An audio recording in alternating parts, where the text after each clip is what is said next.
The alarm didn't go off. That was the first thing. Then the coffee maker died mid-brew, leaving you with half a cup and a full day ahead.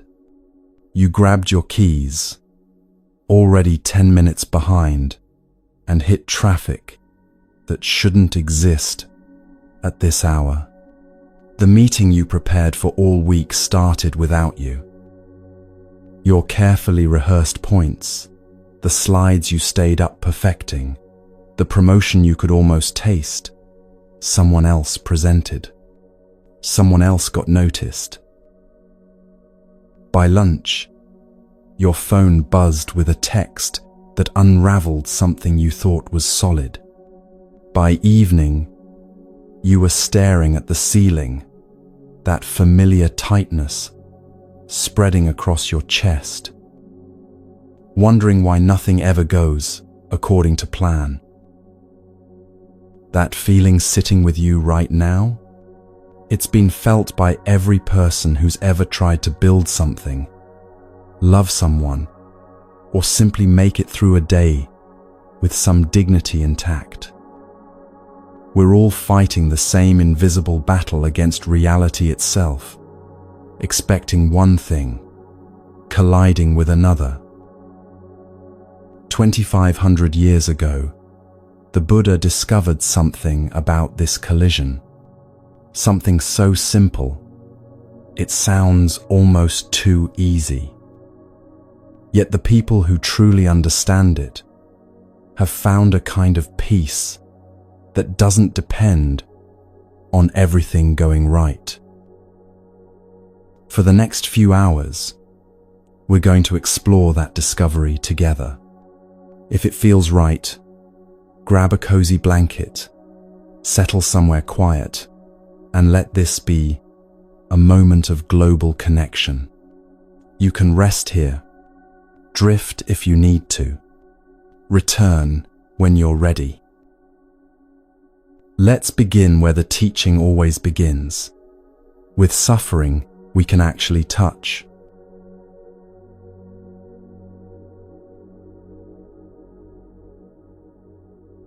Picture this. You're driving home after a long day, finally heading toward rest, toward your couch, toward that moment when you can just stop. You turn onto the street that leads to the highway, and there it is, the railroad crossing. The lights start flashing, the bells start ringing. The black and white striped arm descends across the road, and you press the brake. Then you see it. The train. Not a quick passenger train that'll pass in 30 seconds. A freight train. One of those impossibly long cargo trains that seems to stretch all the way back to another state. Car after car after car. Each one identical.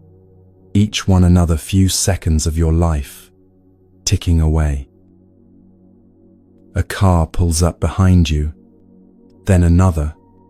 You're all stuck now. A little community of strangers bound together by this massive train that doesn't care about any of your plans. 5 seconds pass. 10. 15. And then you hear it. The third car back starts honking. Long, aggressive blasts of the horn, as if the sound waves might somehow reach the conductor 2 kilometers down the track and convince him to stop, reverse, apologize for the inconvenience. It's absurd, isn't it?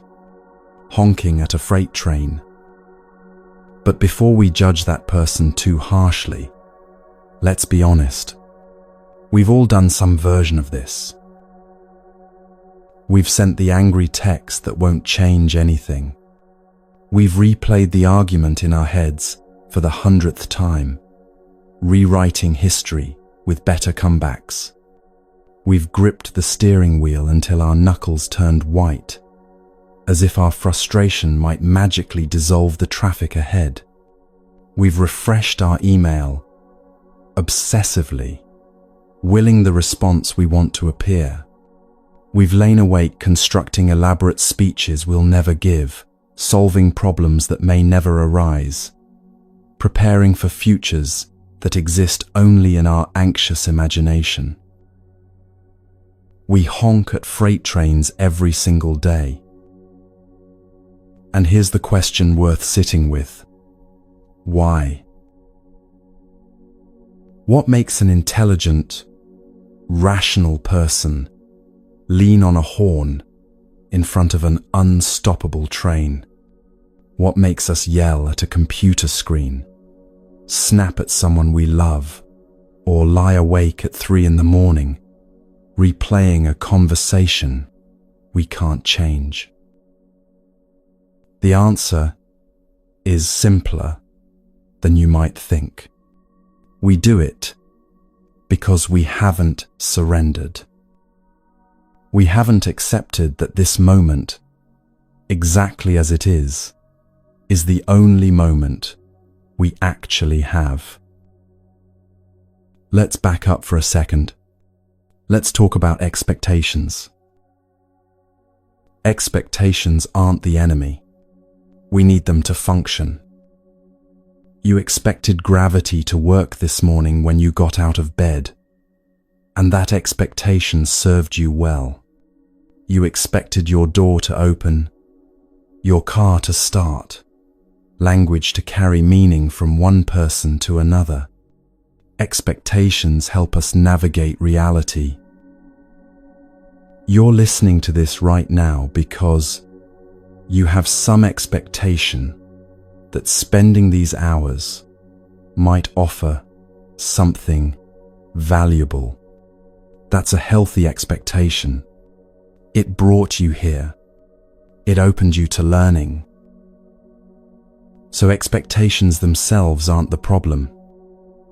The problem is what happens when they become rigid, when they calcify into demands, when they transform from flexible preferences into ironclad requirements for your happiness. Think about your day today. Before it even started, you had a plan. Maybe not a detailed schedule, but a general sense of how things should unfold. You'd wake at a certain time, feel a certain way, accomplish certain things. You'd have certain conversations, receive certain responses, experience certain outcomes. And woven into that plan, often invisibly, was an assumption. The assumption that if these things happened in this way, you'd be okay. You'd be happy, or at least content. You'd feel some sense of accomplishment, some sense of worth. But then reality showed up. And reality, as it tends to do, had its own plans. The meeting went differently than you expected. The person you needed to talk to wasn't available. Your body felt tired when you wanted it to feel energized. The weather didn't cooperate. Someone said something that landed wrong. The email you were counting on didn't arrive. Small things, maybe, barely worth mentioning.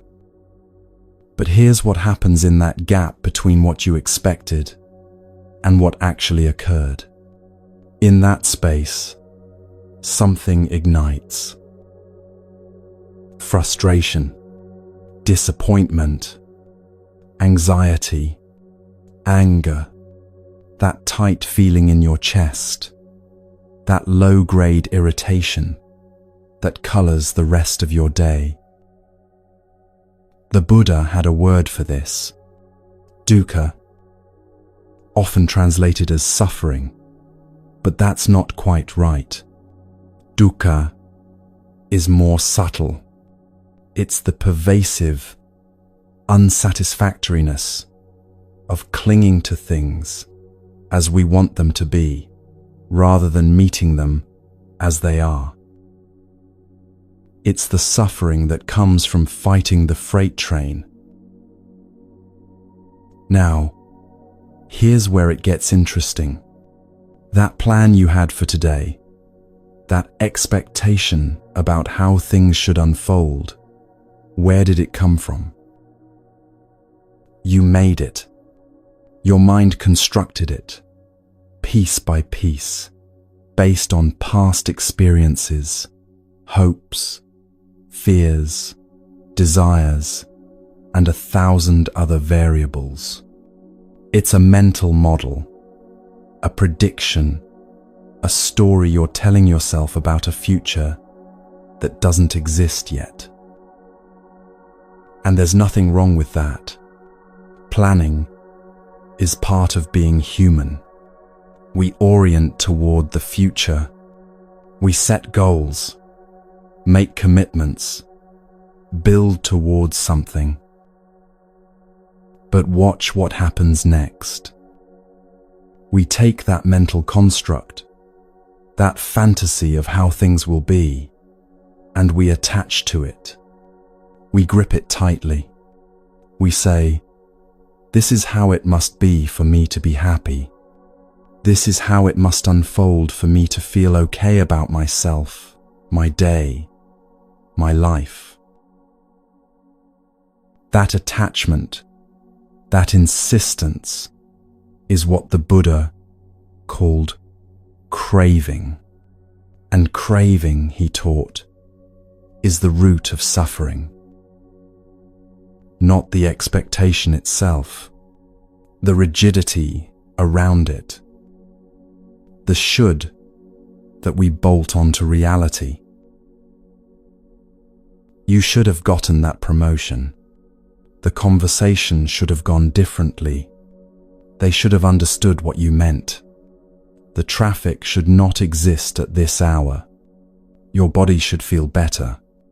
The world should be more fair. Each should is a tiny prison bar. String enough of them together, and you've built a cage around your own peace. And here's what's particularly painful about this cage. You're the one who built it. You're the architect of your own confinement. The bars aren't made of steel, but of insistence, of refusal, of demanding that reality be different before you'll allow yourself to rest. Watch how this plays out in the smallest moments of your day. You're making breakfast and you drop a spoon. It clatters on the floor, and immediately there's a flash of irritation. Why? Because you expected breakfast to go smoothly, and now it hasn't. A tiny expectation, a tiny disappointment, a tiny moment of suffering. Multiply that by the dozens or hundreds of small expectations you carry through a single day, and you begin to see why you feel so tired by evening. You've been in subtle battle with reality all day long, fighting 1,000 small freight trains. At a meditation retreat, a woman sat in the opening session as the teacher introduced the theme for the weekend: love and compassion.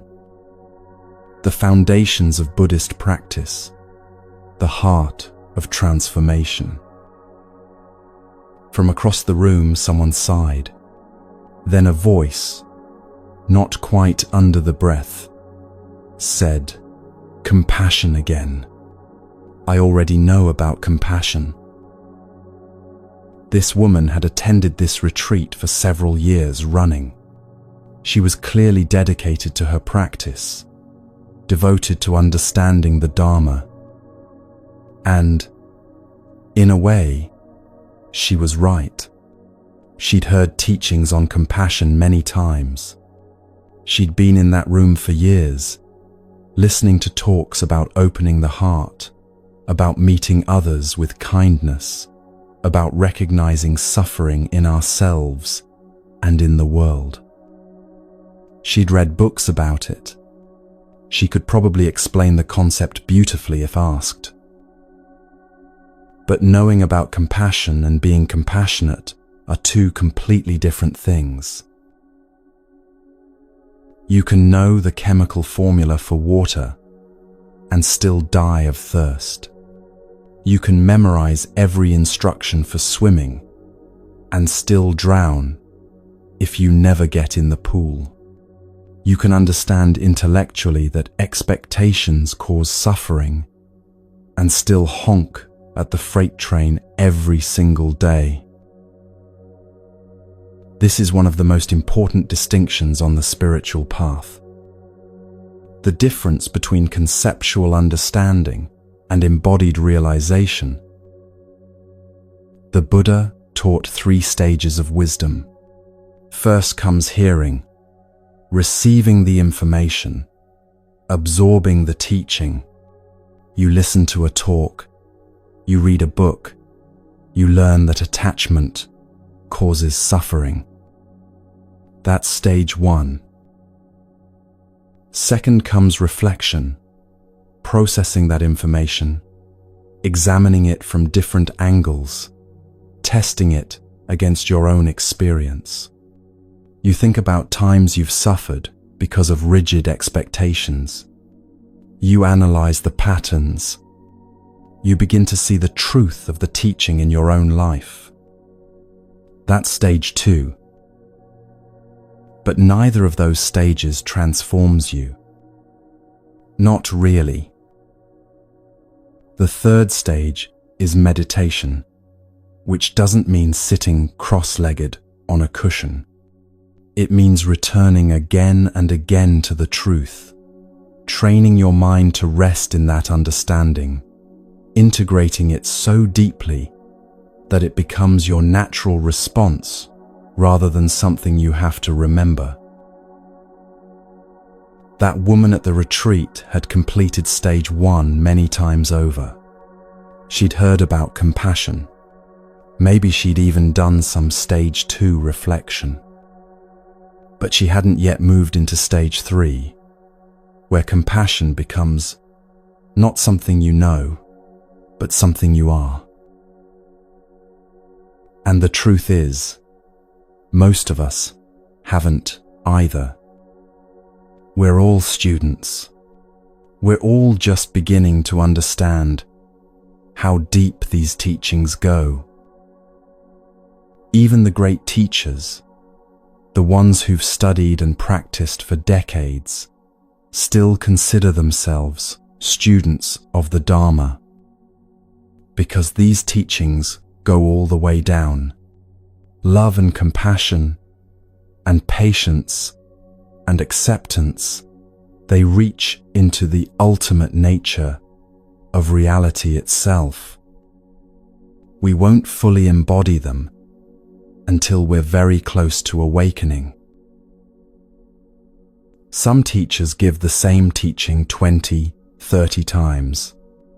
The same text, the same manual, the same essential truth.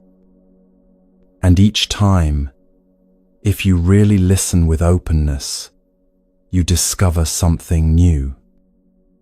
Because these teachings are like mines filled with treasure.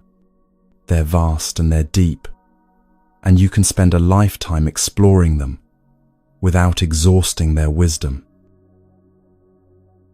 So the question isn't whether you know about these things. The question is whether you're willing to practice them, to return to them again and again, especially when it's difficult, especially when everything in you wants to honk at the freight train. Let's come back to that moment at the railroad crossing.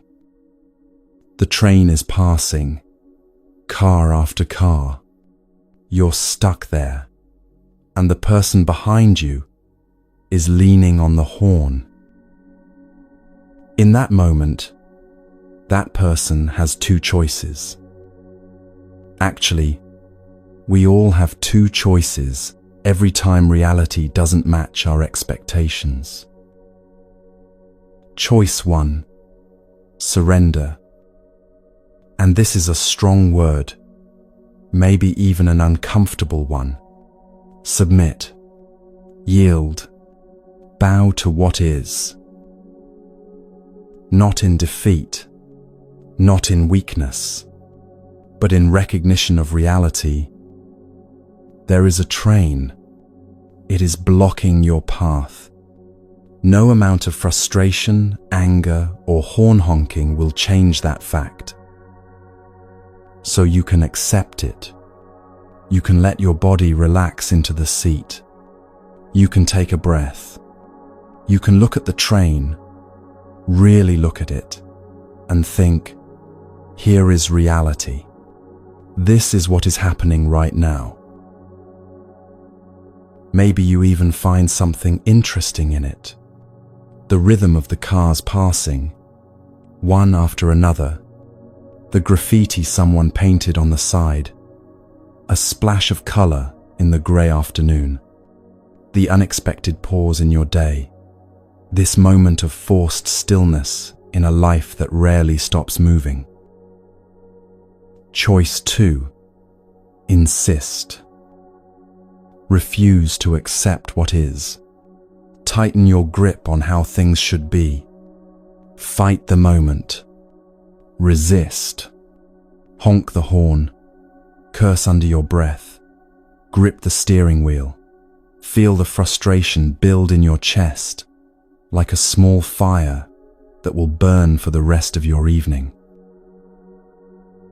That frustration, the Buddha taught, is like dry kindling in a forest that hasn't seen rain in months. One small spark and the whole thing goes up in flames. You're already frustrated because you didn't accept the train. You're already tight, already irritated. Then the car in front of you inches forward slightly, and you think they might try to go around, but they don't. That's the spark.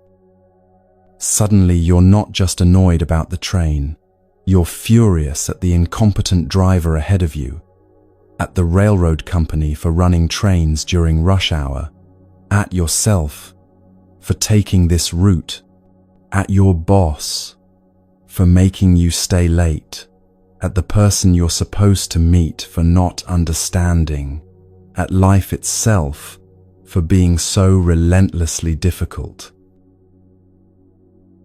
All of that from one unaccepted moment. The Buddha could predict your suffering with mathematical precision, not because he was psychic, but because he understood cause and effect. The more rigid your expectations, the more attached you are to things going a certain way, the more you'll suffer when they inevitably don't. It's almost predictable how much frustration you'll experience based on how tightly you're gripping your plan, your idea of how this moment should be, your requirement that reality conform to your preferences before you'll allow yourself to be at peace. And here's what's so tender about this, so heartbreaking, in a way. You're not doing it because you're bad or broken or failing spiritually. You're doing it because you think your happiness lives in the future. You think your happiness is in getting that promotion, having that conversation go well, arriving on time, checking off all the items on your list. You've placed your peace somewhere up ahead, contingent on conditions being just right. But peace doesn't live in the future. It can't. The future is a fantasy, a mental construct, a prediction that may or may not unfold the way you imagine. Peace lives here, right in this moment, exactly as it is. And the only thing standing between you and that peace is your insistence that this moment should be different. Let that land for a second. The only thing between you and peace right now is your argument with reality.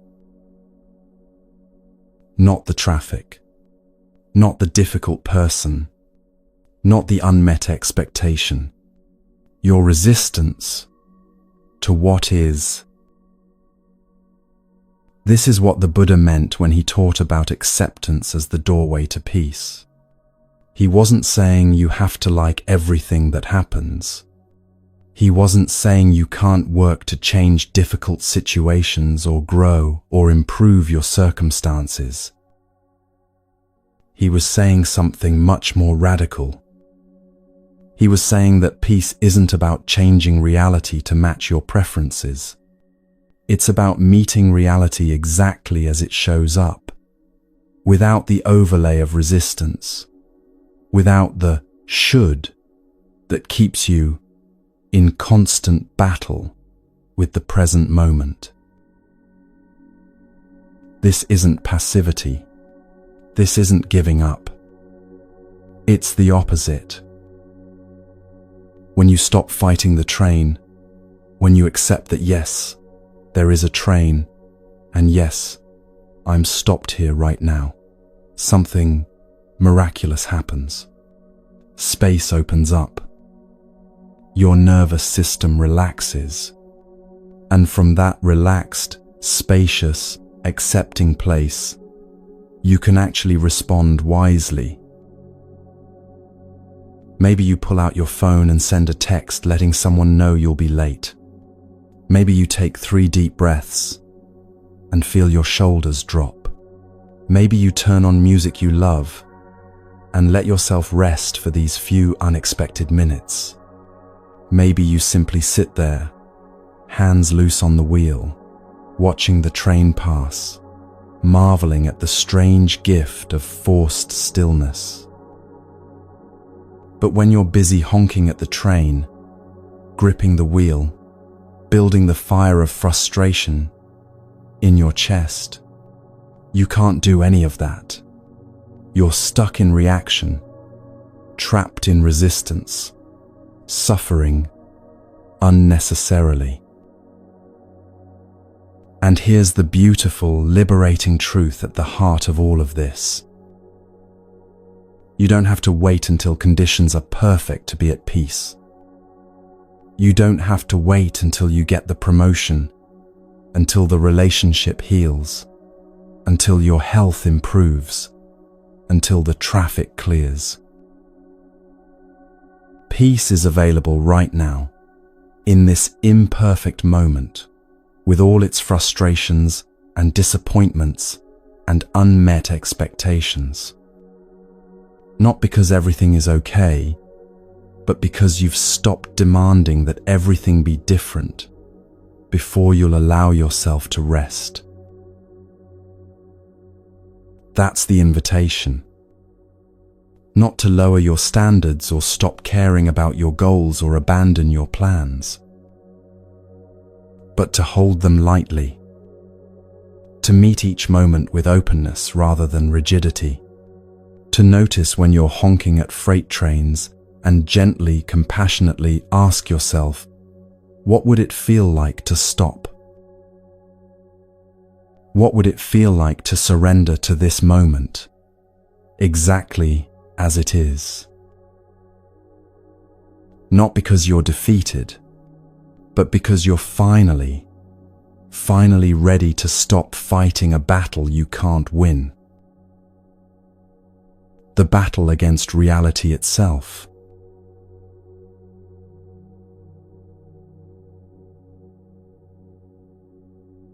Let's talk about the word that might make you uncomfortable. Acceptance. For some of you, just hearing that word creates resistance, because acceptance sounds like defeat. It sounds like rolling over, giving up, letting people walk all over you. It sounds like resigning yourself to a life you don't want, staying in situations that hurt, surrendering your power to change anything. So, before we go any further, let's be very clear about what acceptance is not. Acceptance is not passivity. It's not lying down in the middle of the road and letting life run you over. It's not staying in a job that's killing your spirit or a relationship that's causing harm. It's not pretending everything is fine when it clearly isn't. Acceptance is not weakness. It doesn't mean you lack courage or ambition or the ability to stand up for yourself. It doesn't mean you're a doormat or that you've given up on your dreams. And acceptance is absolutely not resignation. It's not the exhausted sigh of someone who's tried everything and failed. It's not despair wearing a spiritual mask. So if acceptance isn't any of those things, what is it? Acceptance is meeting reality exactly as it is in this moment, without the layer of resistance that creates suffering. It's seeing clearly what's actually happening, rather than arguing with it, denying it, or demanding it be different before you'll acknowledge its existence. Think of it this way. Reality is what's already here. The train is blocking the road. The diagnosis came back with news you didn't want. The person you love made a choice you can't control. The promotion went to someone else. Your body hurts in ways it didn't used to. These are facts. They exist. They're happening or have happened, regardless of whether you like them, approve of them, or think they're fair. Resistance is the voice that says, "But this shouldn't be happening. This isn't right. This isn't fair. This isn't what I worked for, hoped for, deserved." And that voice, that resistance, is where your suffering lives. Not in the reality itself, in your refusal to meet it. Here's the teaching that lies at the heart of this understanding. It's simple, almost mathematical in its clarity. Acceptance leads to peace. That's the causation. That's the chain of events. When you accept what is, when you stop fighting the present moment, something in your nervous system relaxes. The tightness in your chest loosens. Your shoulders drop. Your jaw unclenches. And in that relaxation, in that softening, peace becomes possible. Not because everything suddenly got better, but because you stopped making it worse with your resistance. There was a man driving to an important meeting, one of those meetings that felt like it could determine the direction of his career. He'd prepared for weeks. He knew his presentation inside and out. He'd left early, giving himself plenty of time. Then he hit traffic. Not the slow-moving kind where you can at least inch forward. The completely stopped kind. Brake lights stretching to the horizon. Everyone motionless. Trapped. He did what most people do. He checked his phone for alternate routes. But he was on a highway with nowhere to exit. He called ahead to let them know he'd be late. Heard the disappointment in their voices. He gripped the steering wheel and felt his heart start racing, that familiar panic rising in his chest. This was it. His chance, slipping away, because of something completely outside his control. The unfairness of it burned in his throat.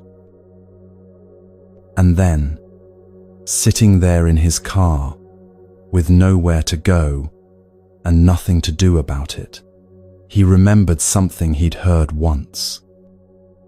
That you always have a choice about how you meet this moment. So he tried something. He took his hands off the wheel and let them rest in his lap. He took a breath, and then another, and he said out loud, to himself, to the universe, to no one in particular, "This is what's happening right now." Not, "This shouldn't be happening." Not, "This is terrible." Just, "This is what's happening." He felt something shift.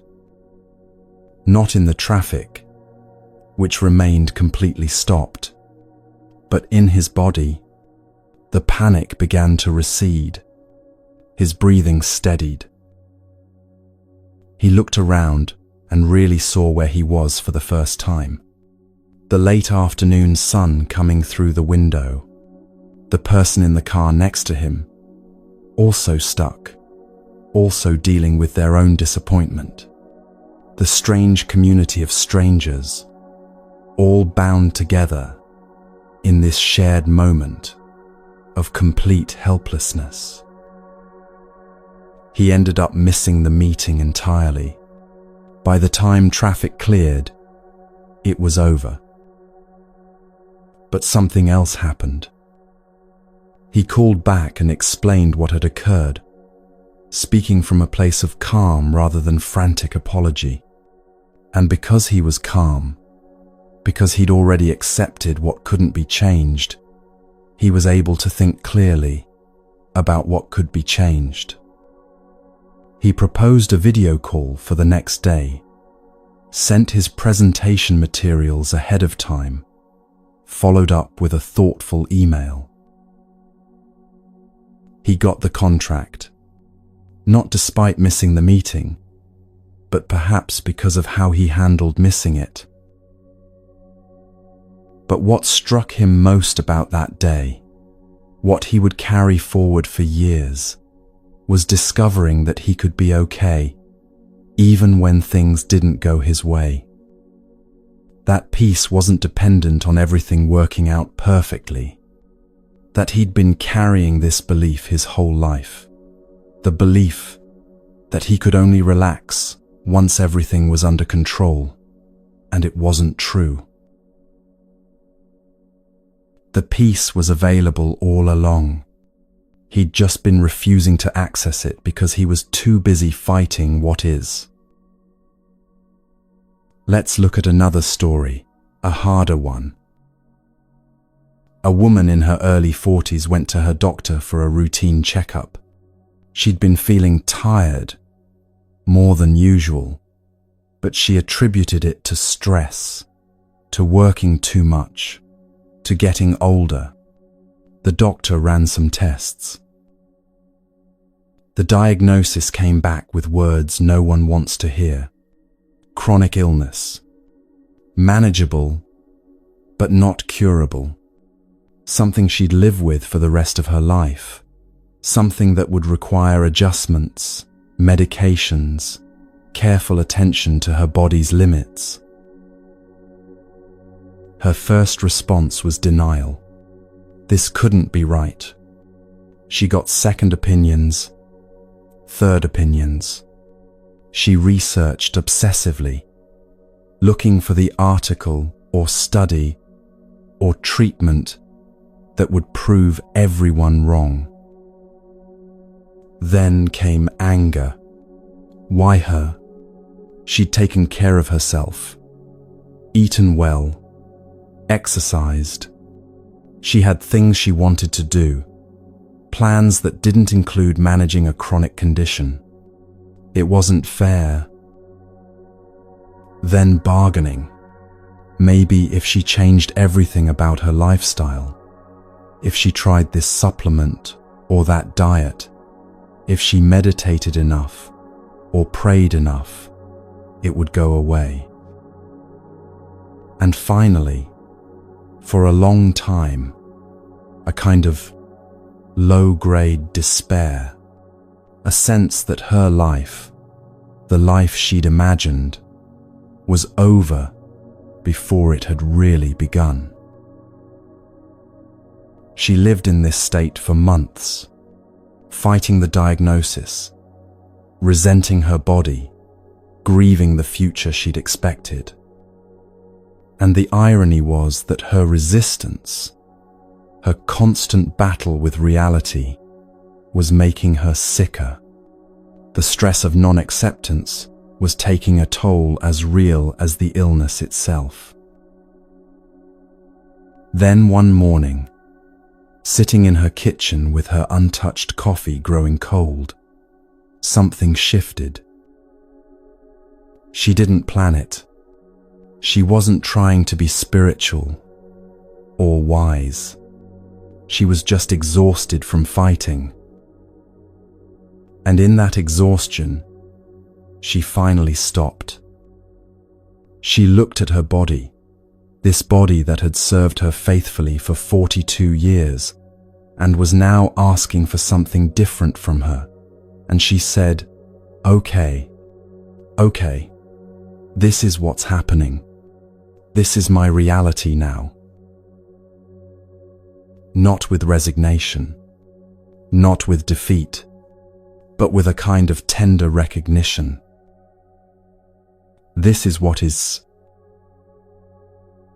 And when she stopped fighting it, when she finally accepted what was actually happening, rather than exhausting herself trying to make it not be true, something extraordinary occurred.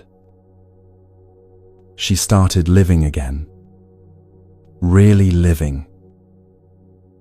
She began to listen to her body in ways she never had before. She learned its new rhythms, its needs, its wisdom. She made the adjustments that were necessary, not with resentment, but with care. She let go of some dreams and discovered new ones. She learned to ask for help, something she'd never been good at.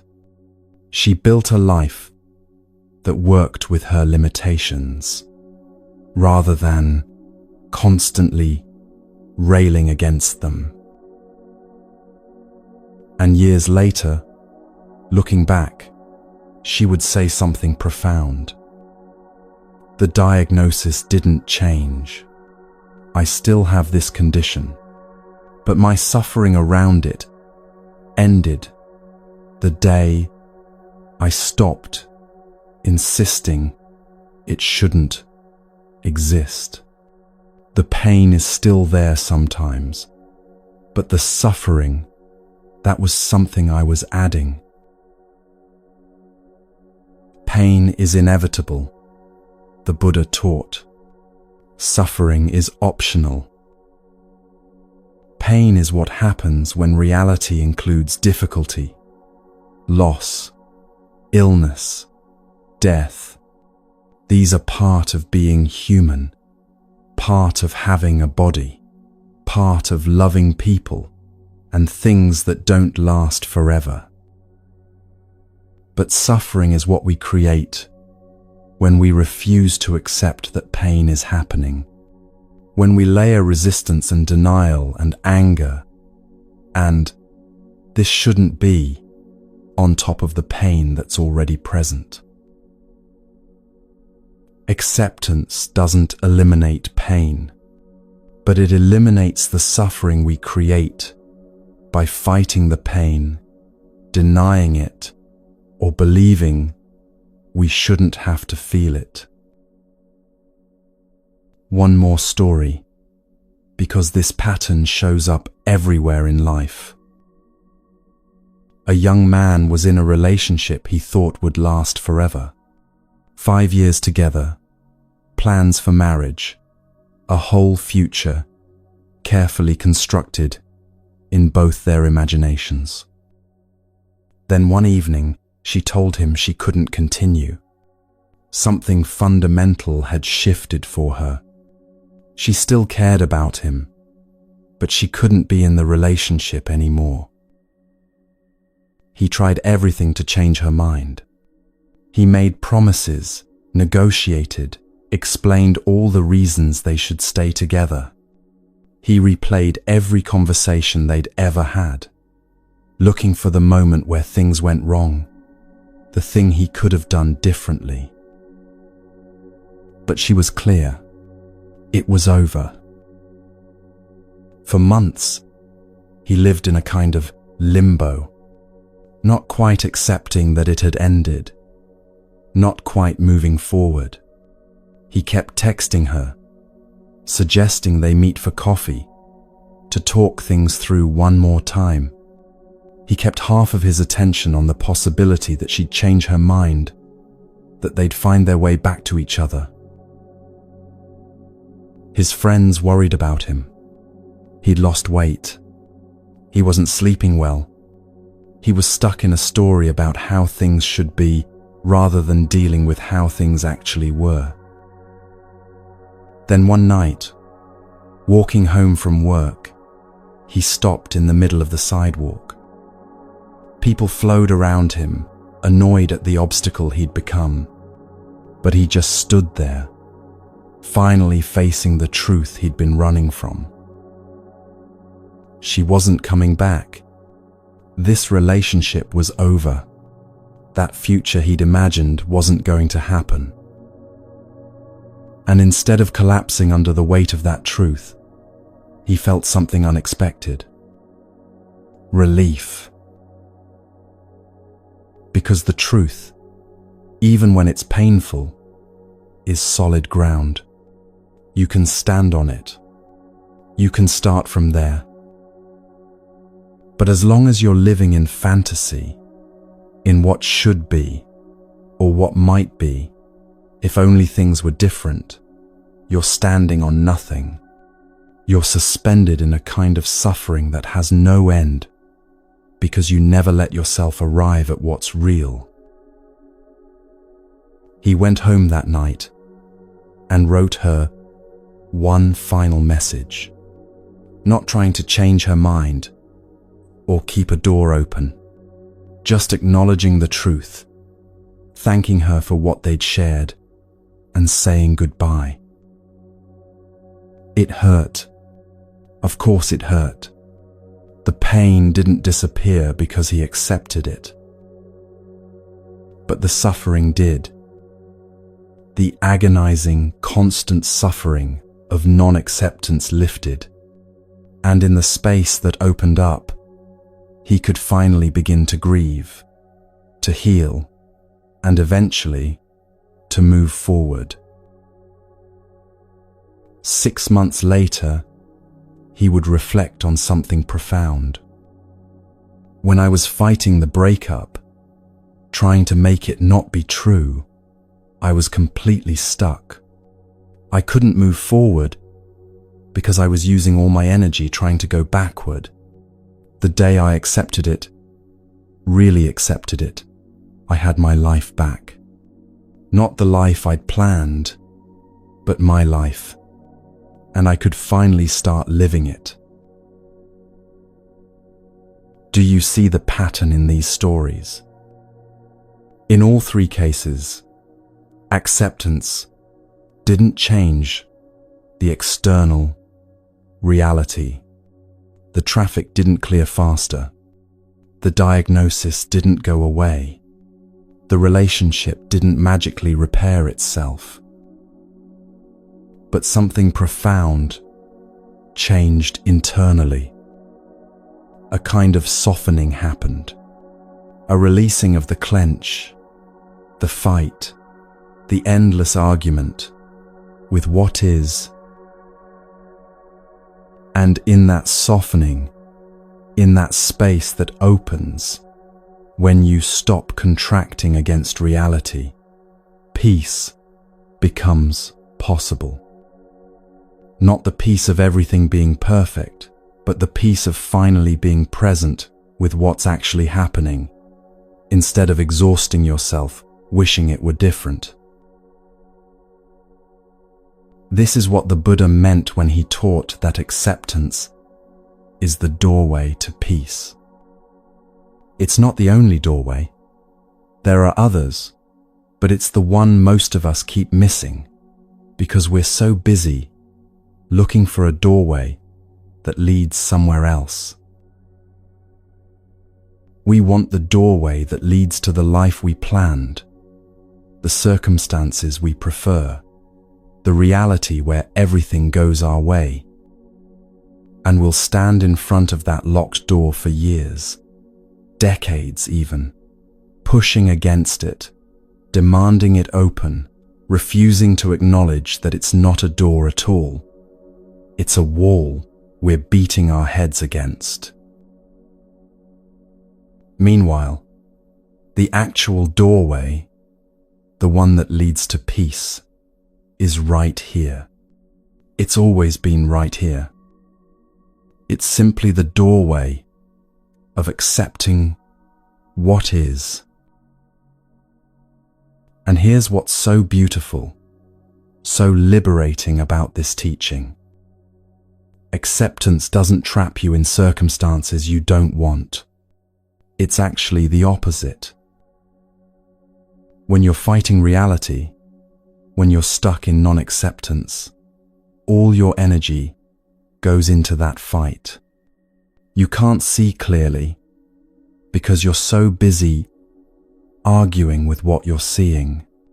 You can't act wisely because you're acting from a place of resistance and reactivity. But when you accept what is, when you meet reality clearly, without the fog of resistance, something miraculous happens. You can finally respond instead of react.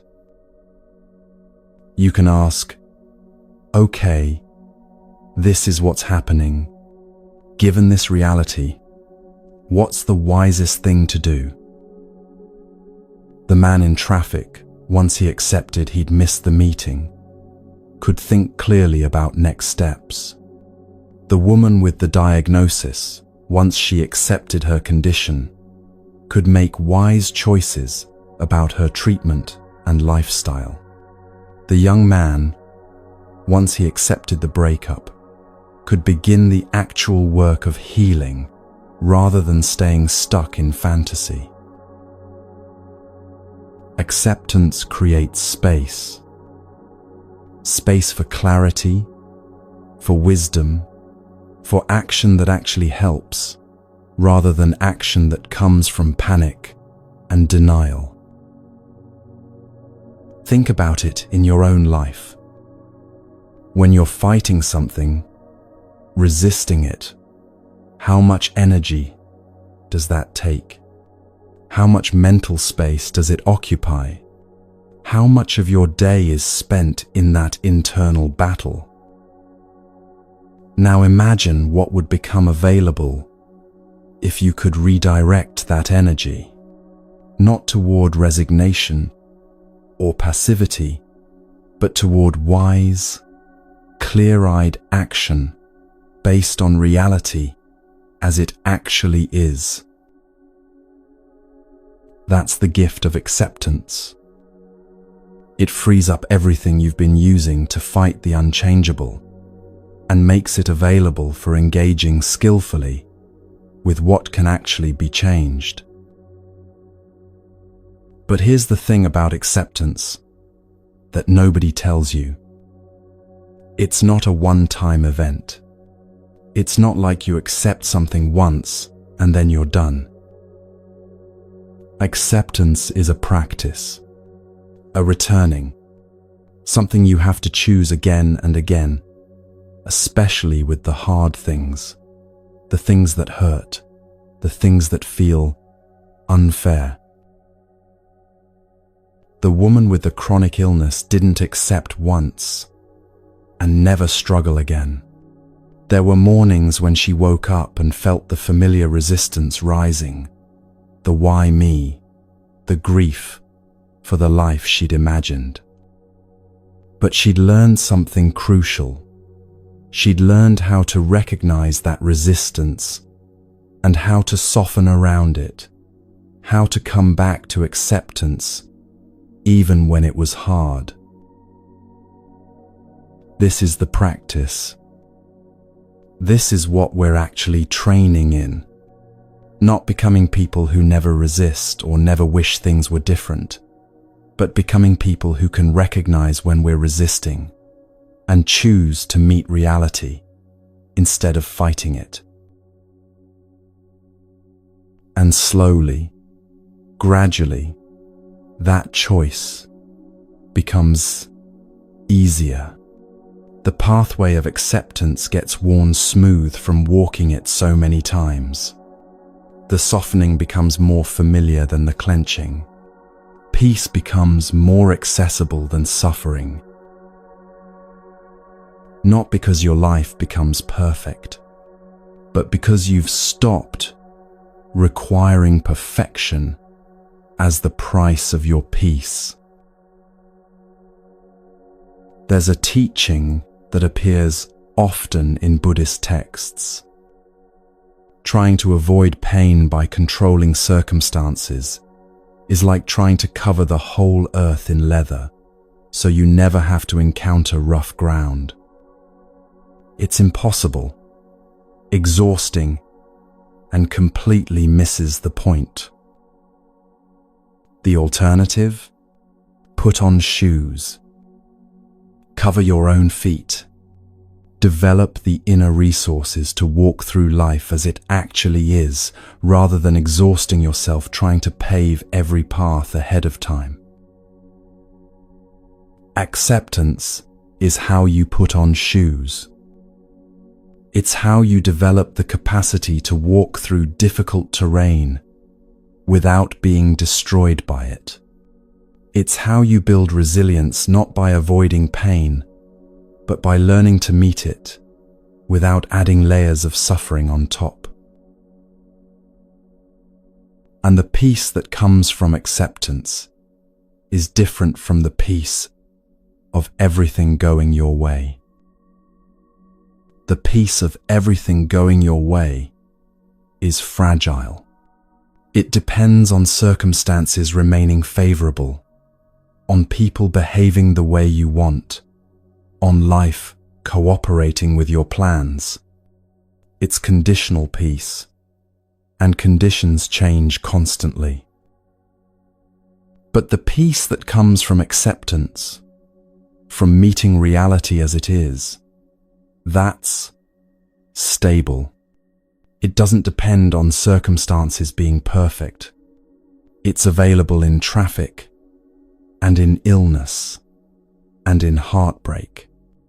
It's available on the worst day of your life, and on the most ordinary day. Because it's not peace despite what's happening. It's peace that includes what's happening, that makes room for all of it. The joy and the pain, the success and the failure, the plans that work out and the ones that fall apart. This is the doorway you've been missing. Not the doorway to a perfect life, but the doorway to being at peace with the life you actually have. And standing in that doorway right now, maybe you're thinking, this sounds beautiful, but I don't know if I can do it. I don't know if I have what it takes to accept things, especially the hard things, the unfair things, the losses I never wanted to face. And you're right to wonder, because acceptance requires something you might think you don't have enough of. Something you've probably never considered a spiritual practice. Something that sounds ordinary but turns out to be the key to everything. It requires patience.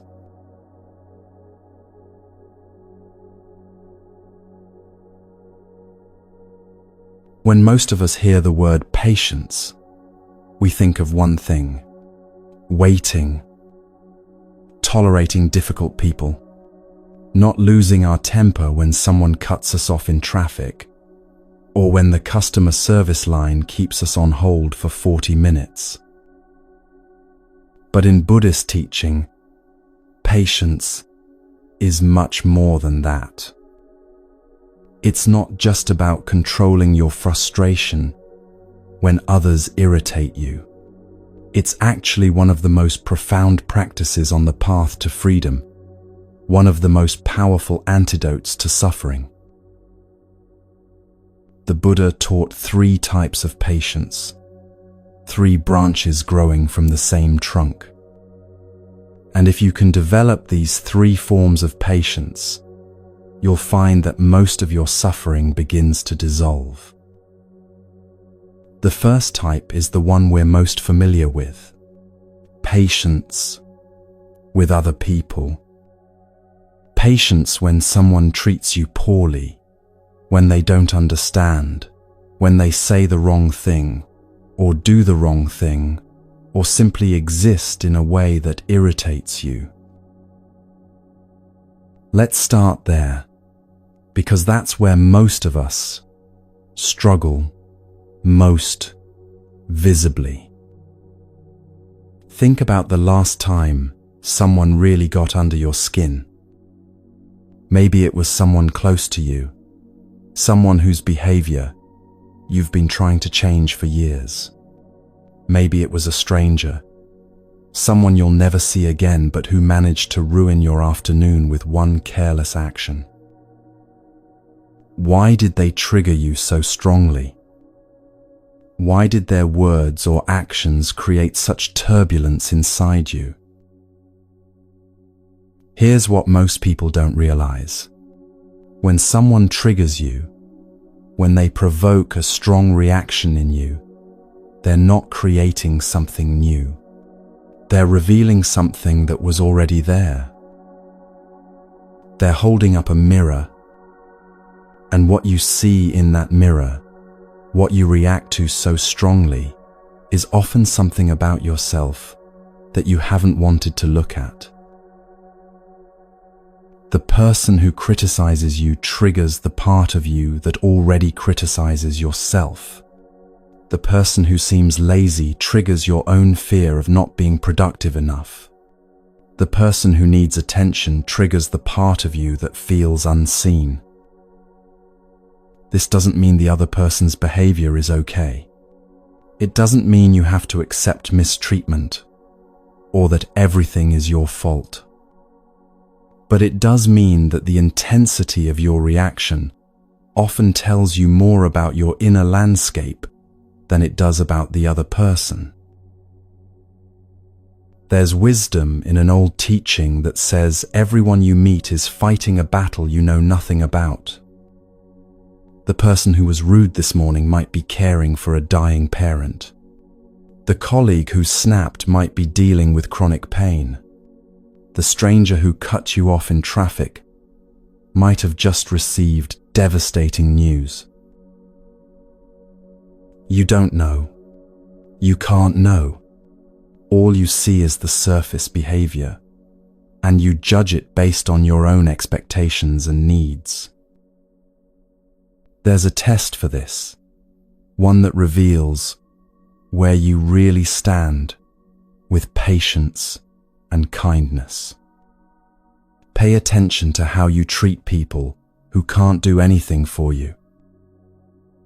The server at the restaurant, the person who cleans the office building, the cashier at the grocery store, the stranger asking for directions on the street. How do you speak to them? With the same kindness and respect you'd give your boss or someone you're trying to impress? Or with something less, something dismissive, something that reveals you see them more as functions than as fellow human beings? This test is so revealing because these interactions cost you nothing. There's no strategic benefit to being kind to the waiter, They're not going to advance your career or introduce you to someone important. So how you treat them shows who you are. When there's no incentive to perform kindness, when you're just being yourself. Think about the person who's pleasant and charming in meetings with executives, but dismissive or rude to the receptionist on the way out. That disparity reveals something important. It shows that the kindness in the meeting wasn't really kindness at all. It was strategy, performance, self-interest, disguised as courtesy. Real kindness doesn't discriminate based on who can help you. It extends to everyone because it comes from a different place entirely, from seeing the shared humanity in every person you encounter, regardless of their status or what they can do for you. A woman worked in a busy office, surrounded by colleagues who found her exhausting. She was meticulous, to the point of obsession, questioning every decision, slowing down every project with her need to triple-check everything. She'd send emails late at night asking detailed questions about work that could easily wait until morning. She'd redo her own completed tasks if she found even the tiniest error. People whispered about her. They thought she was neurotic, controlling, making everyone's life harder with her perfectionism. They avoided working with her when they could. Then one day, during a team lunch, the conversation turned personal. Someone asked about childhoods, about what shaped people. And this woman, who usually kept herself so carefully controlled, shared something she rarely talked about. Her father had been an alcoholic, not the kind who drank quietly at home, but the unpredictable kind, the volatile kind. As a child, she'd learned that the only way to stay safe was to be perfect, to never give him a reason to turn his attention, his anger toward her. She'd become hypervigilant, checking and rechecking everything, anticipating problems before they arose, creating order in a chaotic environment because order meant safety. These patterns had kept her alive as a child. But now, decades later, they were keeping her trapped. She knew this. She was working with a therapist, trying to unlearn what had once been necessary for survival, but was now just exhausting. But healing doesn't happen overnight. Neural pathways formed in childhood run deep. You can't just decide to stop being hypervigilant when hypervigilance kept you safe for 18 years. The people listening around that table felt something shift. Their judgment softened. Their irritation transformed into something closer to tenderness. She wasn't trying to be difficult. She was trying to survive using the only tools she'd ever learned. And everyone who'd been annoyed by her perfectionism had completely missed what was actually happening. Someone doing her very best to function while carrying a childhood that still lived in her nervous system. This is what the Buddha meant when he taught about seeing the suffering behind behavior. Every difficult person you encounter is suffering in some way. Their behavior, the thing that triggers you, is often their unskillful attempt to deal with that suffering. The aggressive person is often afraid. The controlling person often feels powerless. The person who needs constant validation often carries deep wounds of not being seen. And when you can see that, when you can look past the irritating behavior to the suffering underneath, something shifts. Not immediately, not perfectly, but gradually. Your impatience softens, your judgments quiet, and what emerges is something closer to compassion. This doesn't mean you have to tolerate harmful behavior. You can set boundaries, protect yourself, walk away from situations that aren't healthy. But you can do all of that without the overlay of harsh judgment, without the story that this person is fundamentally wrong or bad or less worthy of kindness than anyone else. They're just human, struggling like you, doing their best with limited tools and old wounds and fears they might not even be aware of. That's the first type of patience. Patience with others, even when they're difficult, even when they trigger you, even when they seem to be making your life harder.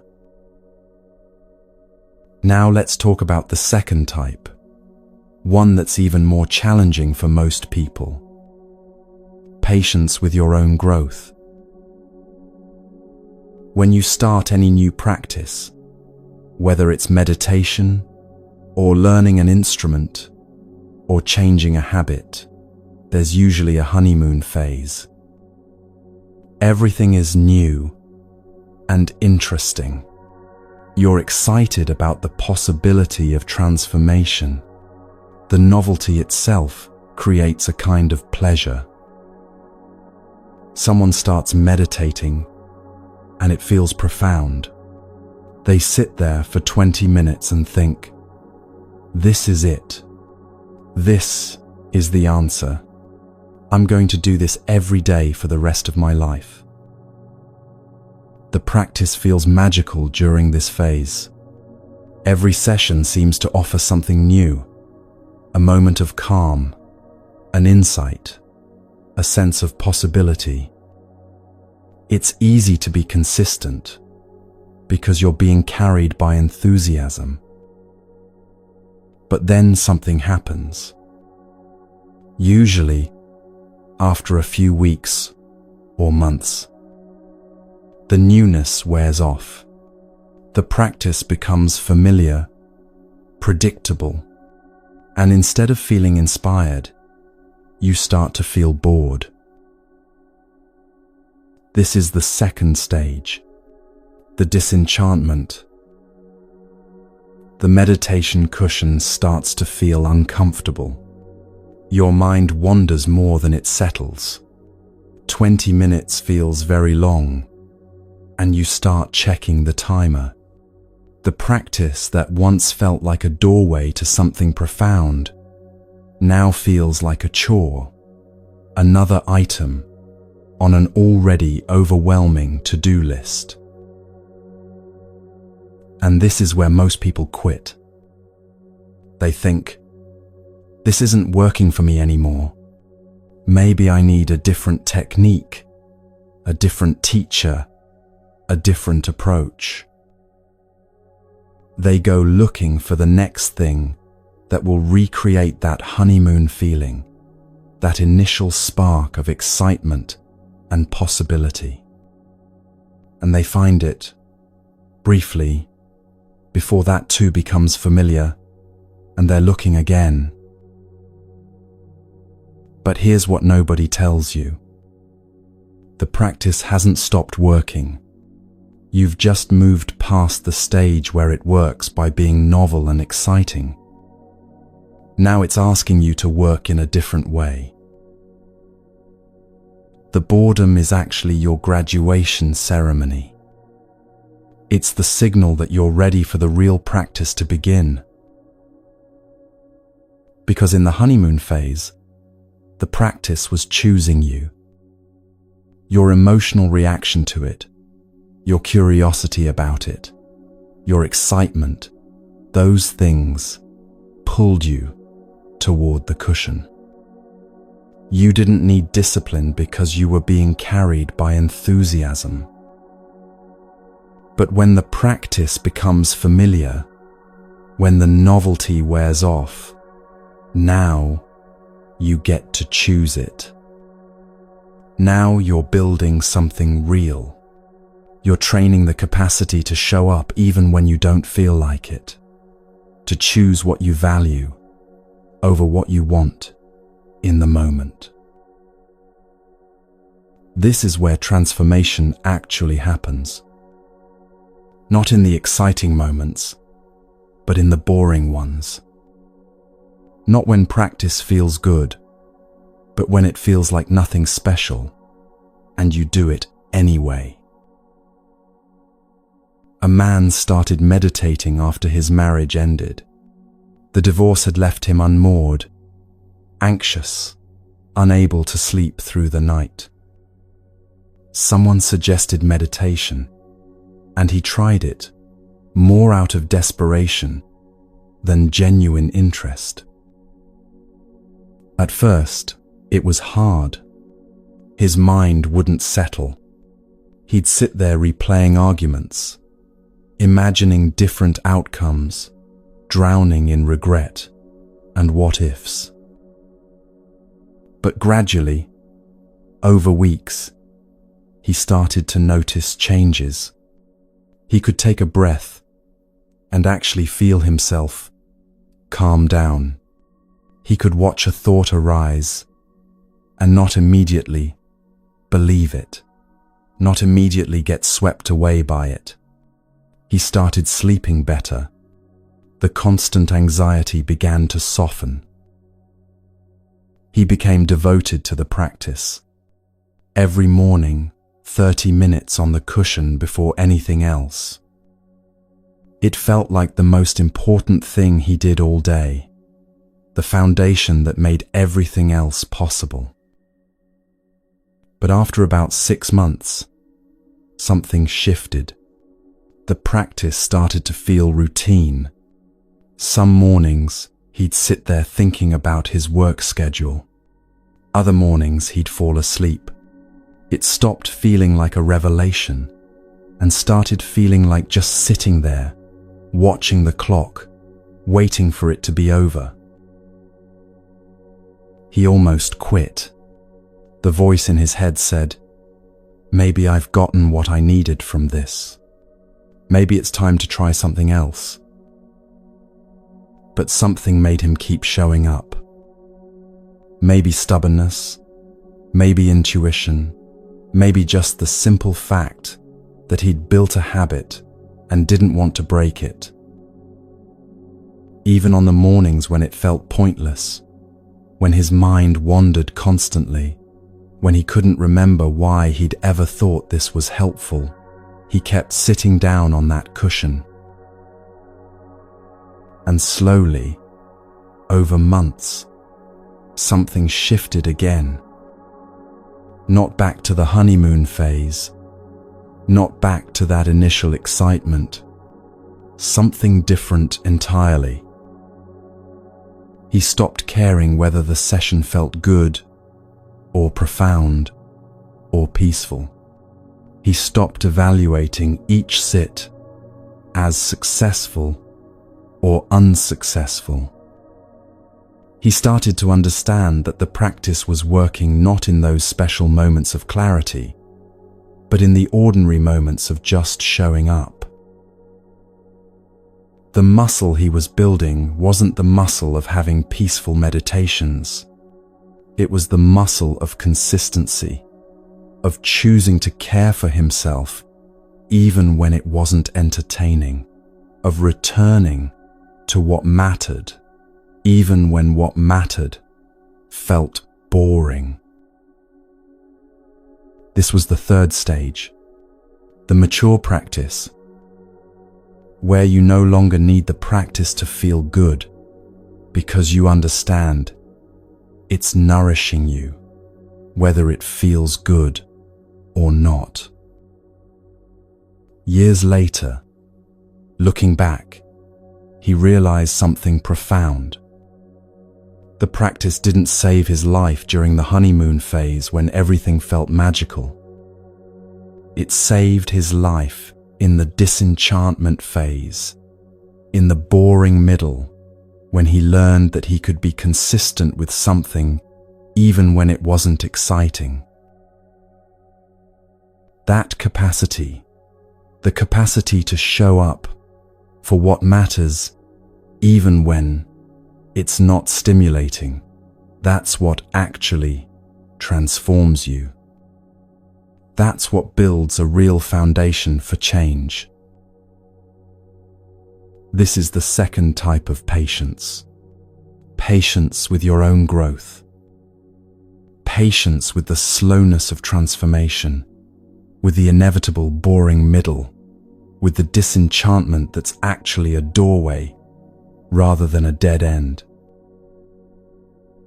And then there's the third type, perhaps the most subtle, and in some ways, the most challenging. Patience with uncomfortable truth. There are truths about reality that we don't want to hear, truths that threaten our sense of control, our ideas about how things should be, our stories about who we are. Impermanence. For one, everything changes. Everything ends.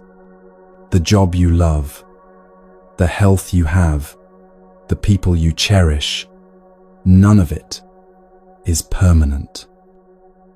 You know this intellectually, but really letting it in, really accepting it, is another matter entirely.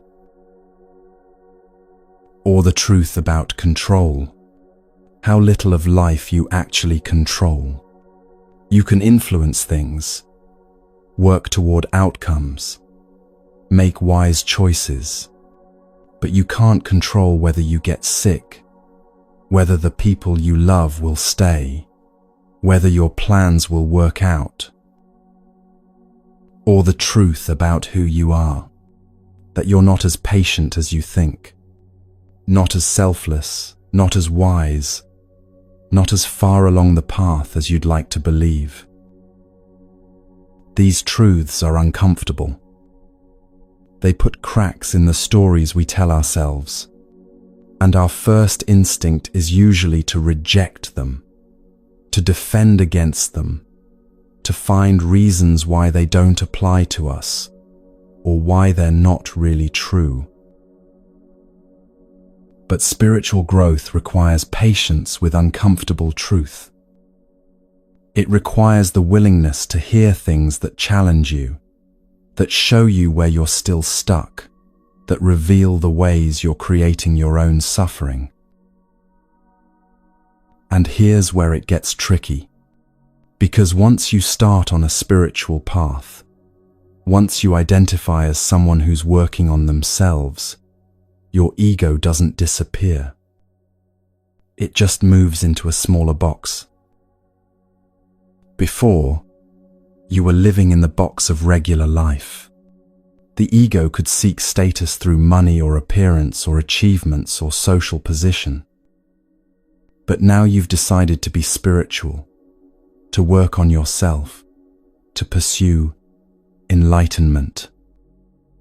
So the ego has to adapt. It has to find new ways to feel important, new ways to be better than others, new ways to avoid the discomfort of ordinary humanness. It starts collecting spiritual knowledge like trophies, taking pride in how many retreats you've attended, how many hours you've meditated, how much you know about Buddhist philosophy. It compares your practice to others' practices and finds ways to feel superior. Or it becomes invested in being seen as humble, as selfless, as someone who's really making progress, which is just another form of seeking specialness, another way the ego maintains its sense of importance. This is what the teachings call the ego, dressed in spiritual clothes.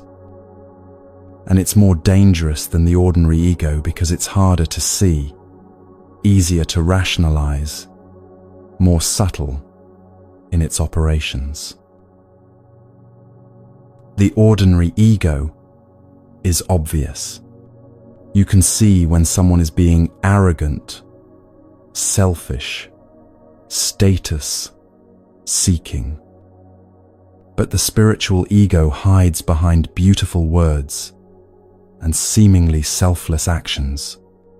It's much harder to recognize, especially in yourself. There's a teaching that appears in many meditation manuals, particularly in Tibet. It says that of all the ways to measure spiritual progress, the most reliable isn't how much you know or how many practices you've mastered. It's how much your self-obsession has decreased. How centered are you on yourself, on your own needs, your own comfort, your own perspective, your own feelings? How often do you use words like I and me and mine? Researchers actually studied this. They brought volunteers into a room and told them to wait while they prepared an experiment. But the real experiment had already started. Hidden cameras and microphones recorded the volunteers as they sat there making small talk with each other. The researchers counted how many times each person used self-referential words in casual conversation. I, me, my, mine. Just normal conversation about their lives, their opinions, their experiences.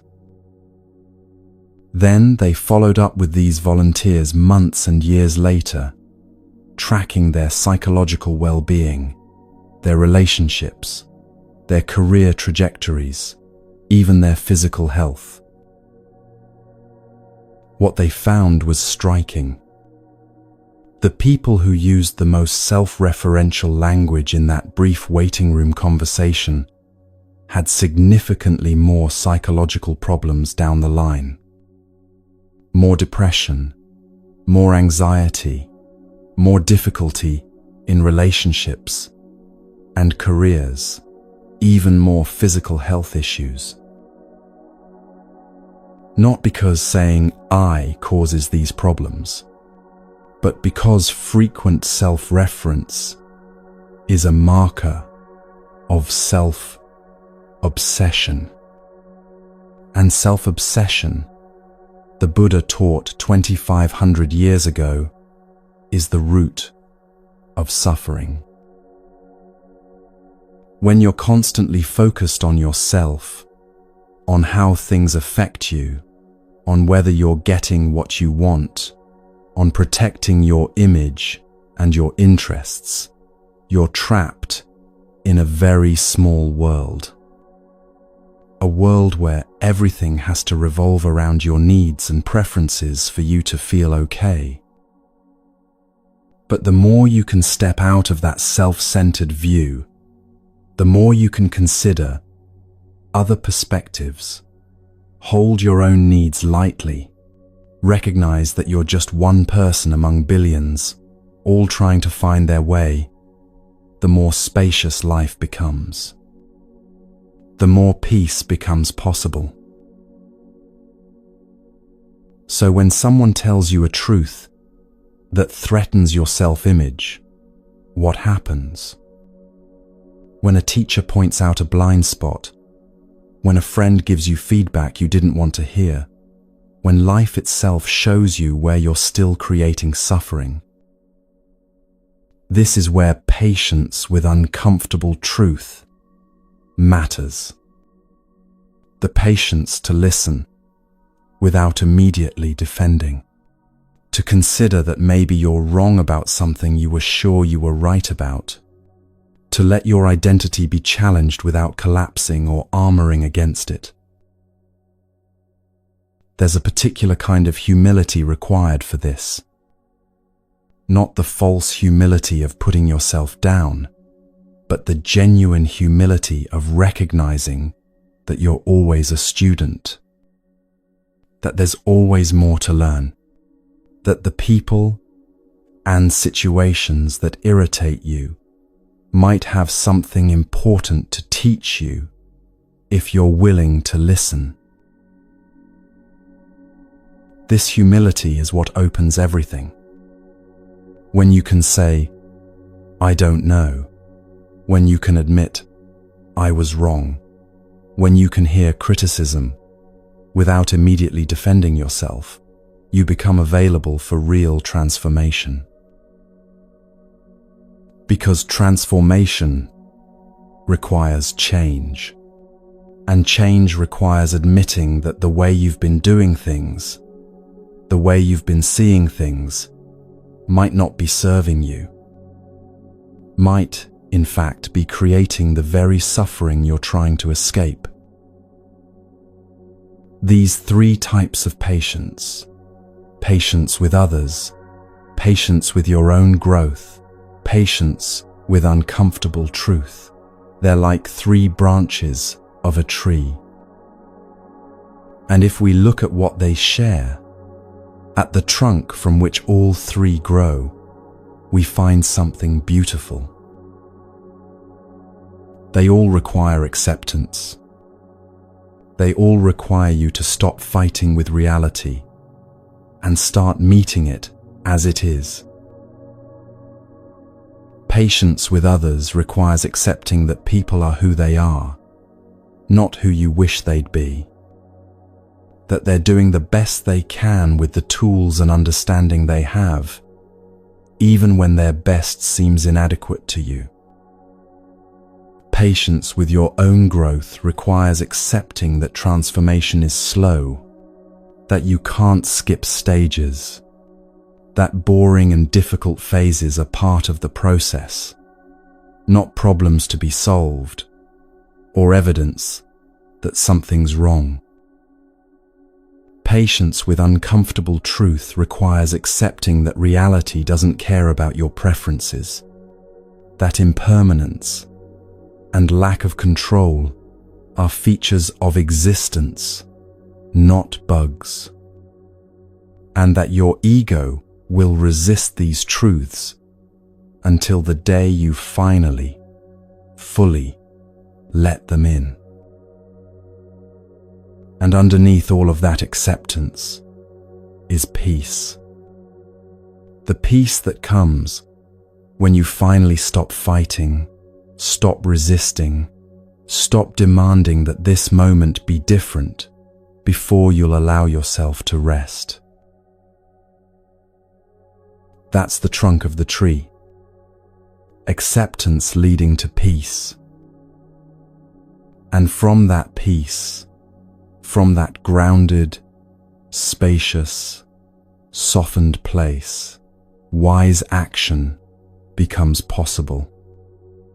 Not reaction, not resistance, but response. Measured, clear, aligned with your deepest values, rather than your momentary frustrations. So, when that difficult person triggers you tomorrow, you'll have a choice. You can react from that old place of impatience and judgment, or you can pause, take a breath, and remember that they're fighting battles you can't see. When your practice feels boring next week, when the excitement has worn off and you're tempted to quit, you'll have a choice.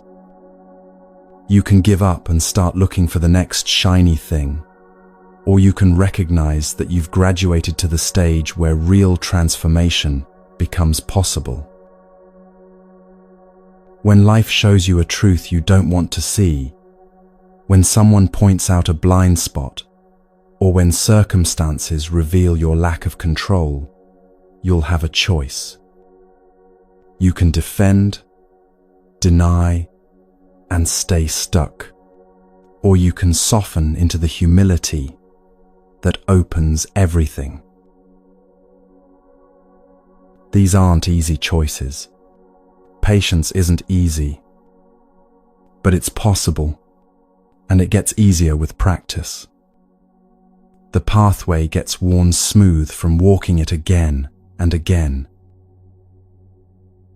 until one day you realize that patience has become not something you're trying to cultivate, but something you are. It's woven into how you meet the world, how you meet others, how you meet yourself.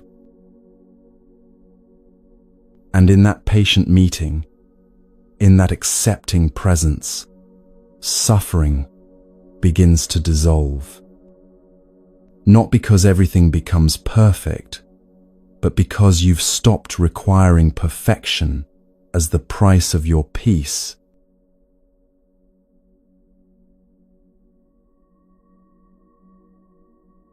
Before we can accept, before we can practice patience, before we can transform anything at all, we have to learn something that sounds almost too simple to matter.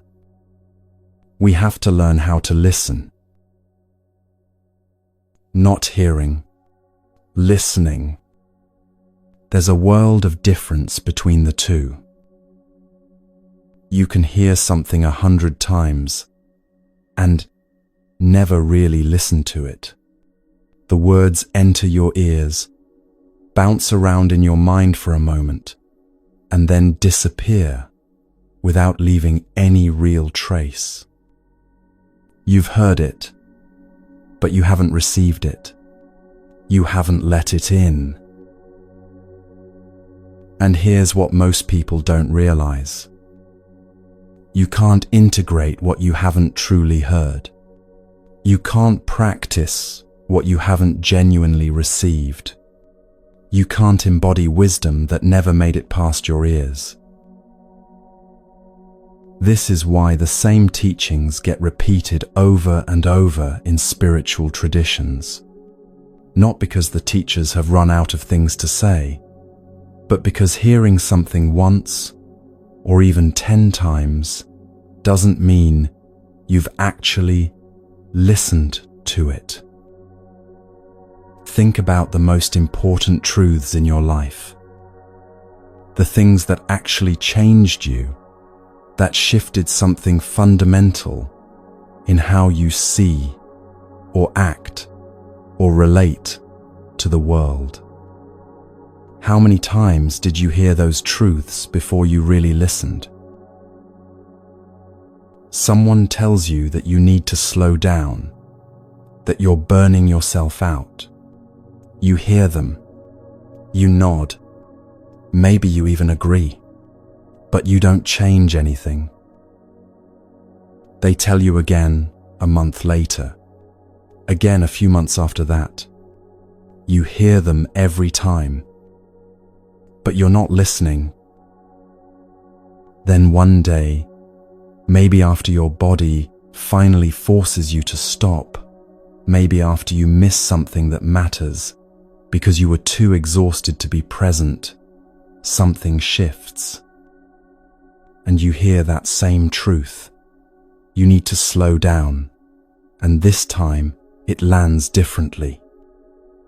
This time you actually listen. What changed? Not the words, not the truth being spoken. What changed was your willingness to receive it. The Buddha taught that wisdom comes in 3 stages. First comes hearing, receiving information, being exposed to the teaching. Second comes reflection, processing that information, examining it, testing it against your experience. Third comes meditation, integrating the truth so deeply that it becomes part of who you are. But everything depends on that first stage. If you don't truly listen, if you don't genuinely receive the teaching, you have nothing to reflect on, nothing to integrate, nothing to practice. So what does it mean to really listen? There's an analogy that appears in traditional teachings about this. Imagine there's a deep canyon between you and the truth being communicated. You're standing on one side, the teaching is on the other. For that truth to reach you, for you to receive it, a bridge needs to be built. And that bridge requires effort from both sides. The person teaching, the person speaking, has to meet you where you are. They have to find language that connects with your experience, examples that resonate with your life, ways of explaining that don't require you to already understand what they're trying to teach you. They're building their side of the bridge toward you. But you have to build from your side too. You have to reach toward the teaching with genuine curiosity, with effort, with openness. You have to work to extract the meaning behind the words, to understand what's being pointed at, even when the pointing isn't perfect. Neither side can do all the work. If the teacher uses language that's completely inaccessible, references, experiences you've never had, assumes knowledge you don't have, their side of the bridge ends in mid-air. You can't reach it, no matter how hard you try. But if you don't extend any effort at all, if you just wait passively for understanding to arrive without working to grasp it, your side of the bridge never leaves the ground. The teacher can build as skillfully as they want, but you'll never meet them. Listening is that meeting in the middle. It's the moment when both sides of the bridge connect, and something can actually cross over from one understanding to another. But something gets in the way of this meeting. Something blocks most people from genuinely listening most of the time. Pride. Not the obvious kind of pride, not arrogance or superiority. Something more subtle. The pride of thinking you already know. You hear the first few words of a teaching and you think, I've heard this before. You recognize a concept and you assume you understand it fully. You notice similarities to something you've read and you stop paying attention because you think you've already gotten what this has to offer. This is pride disguised as knowledge, and it closes the door to genuine listening before the listening can even begin. There's a story about a teacher who would give the same teaching repeatedly, year after year, retreat after retreat, the same text, the same essential message, the same core insights. Some students would come once, hear the teaching, and never return. They'd think, I've learnt that now. Time to move on to something new.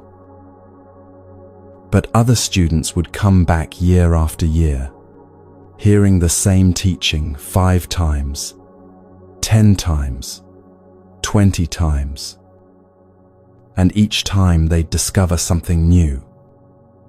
Some layer they hadn't seen before, some depth they hadn't recognized, some application they hadn't considered. What was the difference between these students? Not intelligence, not dedication. The difference was that the students who kept coming back understood something crucial. They understood that these teachings aren't information to be collected. They're depths to be explored. They're minds full of treasure, and you can spend a lifetime digging and still find new riches. Love, compassion, patience, acceptance. These aren't concepts you learn once and check off your list. They're realities that go all the way down to the nature of existence itself. You won't fully understand them until you're close to complete awakening. So the attitude of, "I already know this," is actually the attitude that guarantees you won't learn anything, because you've closed yourself off before the teaching even has a chance to reach you. This is why humility is essential for learning. Not the false humility of putting yourself down, but the genuine humility of recognizing that no matter how much you know, there's always more to discover. The mind needs to be open, but not so open that, as the saying goes, your brain falls out. An open mind doesn't mean believing everything you hear or accepting every teaching without question. It means being willing to consider ideas that challenge your current understanding, to sit with concepts that seem strange or uncomfortable, to explore perspectives that don't immediately align with what you already believe. The art of listening requires a particular kind of openness. You're not listening to verify what you already think. You're not filtering for the parts that confirm your existing beliefs and rejecting everything else. You're listening to discover something new, to let in something that might actually change you. This means suspending judgment temporarily, not forever. You'll evaluate and test what you've heard in the second stage, in reflection. But while you're listening, while you're receiving, you set aside the constant internal commentary of, "I agree, I disagree, this is right, this is wrong." You just listen. You let the teaching land. You receive it fully before you start analyzing it. Most people don't do this. Most people are so busy judging what they're hearing, comparing it to what they already know, preparing their counter-arguments or their agreements, that they never actually hear the teaching at all. They're having a conversation with themselves about what's being said, rather than simply receiving what's being said. Think about the last time you were in a conversation where you were already planning your response while the other person was still talking. You weren't listening. You were waiting for your turn to speak, using their talking time to rehearse your own thoughts. This is what most of us do with teachings, with wisdom, with truths we need to hear. We're so busy relating it to ourselves, to our existing frameworks, to our current understanding, that we never let the teaching speak for itself. But here's what changes when you really listen. When you set aside the pride that says, "I already know this," the fear that says, "This might challenge me," the busyness that says, "I'm too distracted to pay attention." When you listen with genuine openness, with humility, with the recognition that you're a student, no matter how much you've learned, something shifts. The teaching has room to enter, the truth has space to land, and you become available for the kind of learning that actually transforms, rather than just informing. This doesn't just apply to spiritual teachings. It applies to your own life, to the wisdom your experience is trying to teach you. Your body speaks to you constantly, telling you when it's tired, when it needs rest, when it's holding tension, when something's wrong. But how often do you listen? Your emotions arise with information. Anger often points to a boundary that's been crossed. Anxiety often signals that you're trying to control something outside your control. Sadness often asks you to grieve what's been lost.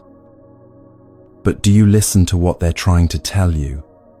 Or do you just try to make them go away? Your relationships offer constant feedback.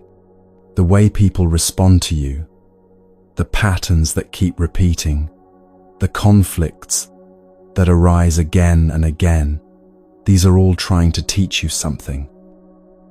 But are you listening, or are you too busy defending, explaining, justifying? Life itself is constantly offering you teachings. Every frustration is pointing at an attachment.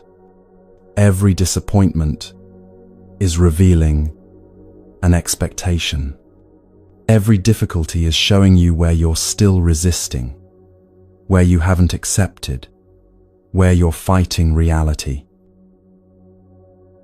But you can't learn from any of this if you're not listening. If you're too busy arguing with what is, too invested in your story about how things should be, too defended against any information that challenges your current understanding. Learning to listen to your life with the same openness, humility, and genuine curiosity you'd bring to a powerful teaching, this is how you turn every moment into a teacher. When you drop your keys and feel irritation rise, that's a teaching about expectation and control. Are you listening? When someone's behavior triggers you, that's a teaching about what's unresolved in you. Are you listening?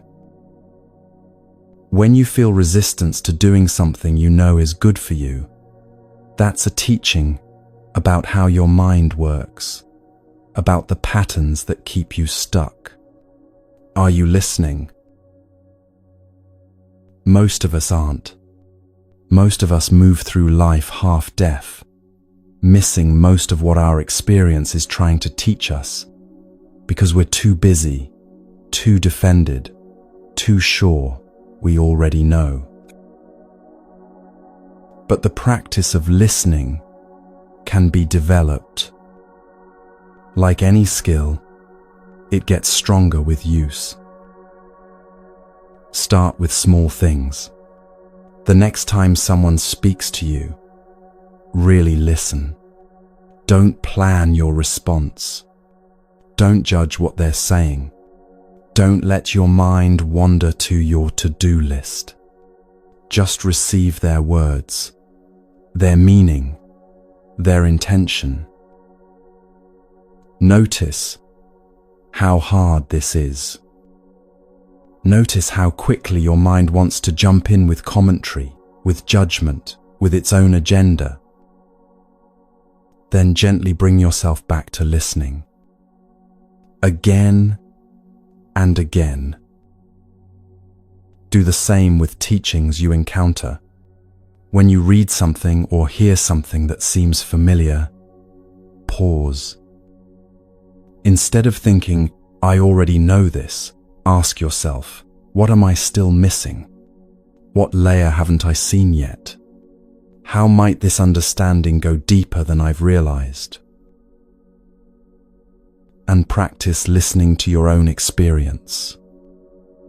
When you feel frustrated, before you react, pause and ask, "What is this frustration trying to teach me?" When you feel resistance, ask, "What am I avoiding? What truth am I not ready to hear?" When you feel peace, ask, "What created this? What can I learn from this moment of ease?" This is the art of listening. And it's not passive. It's one of the most active, engaged practices you can develop. Because real listening requires you to set aside everything that keeps you defended and separate. Your pride, your fear, your busyness, your certainty that you already understand. It requires you to become vulnerable to being changed by what you hear. And that vulnerability, that openness, that willingness to be a student, this is what makes transformation possible. Once you've truly listened, once you've genuinely received a teaching with openness and humility, something magical happens. You have something real to work with, not just words you've heard, but truth you've received. And now you can begin the second stage, the work that turns hearing into understanding. Now you can begin to reflect.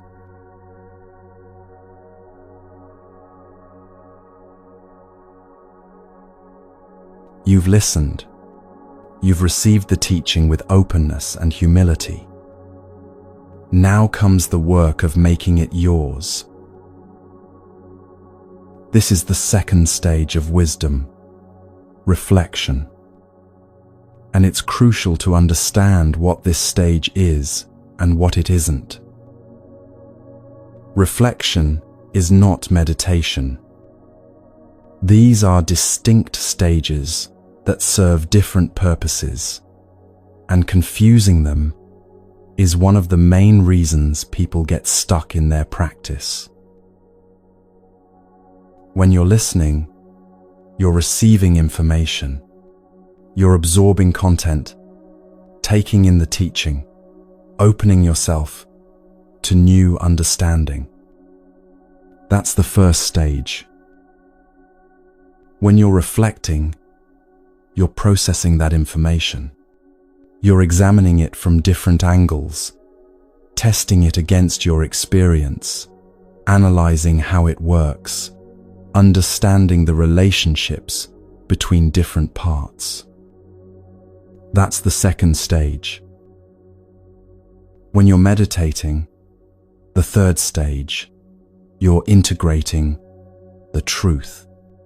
You're returning to it again and again, familiarizing yourself with it so deeply that it becomes part of who you are, rather than just something you know. Don't mix these stages. When you're listening, don't jump ahead to analyzing or integrating. Just receive. When you're reflecting, don't expect to be transformed yet. You're still working with concepts, still in the realm of thinking and understanding. The transformation comes later, in the third stage, when you practice returning to the truth over and over until it rewires how you actually respond to life. So what does reflection actually look like? How do you process a teaching in a way that leads to real understanding rather than just mental gymnastics? There's a method that can help with this, an analogy that makes the work of reflection clearer and more concrete. Think of a teaching as a tree. Every tree has 3 levels: the trunk, the branches, and the leaves. The leaves are specific expressions, particular instances, concrete examples. They're the most visible part, the part you encounter first, the surface level of the teaching. The branches are broader categories, different variations of the same essential thing. Multiple leaves grow from each branch, and the leaves on one branch share something in common that distinguishes them from leaves on other branches. The trunk is the essence, the core, what all the branches share. It's the fundamental truth that manifests in different ways through the branches and finds specific expression in each leaf. When you're reflecting on a teaching, you're trying to move from the leaves to the trunk, from the specific examples to the underlying essence. Because once you understand the essence, you gain something powerful, the ability to apply the teaching in any situation, not just the ones that were explicitly described. Let's work with a real example so you can see how this unfolds.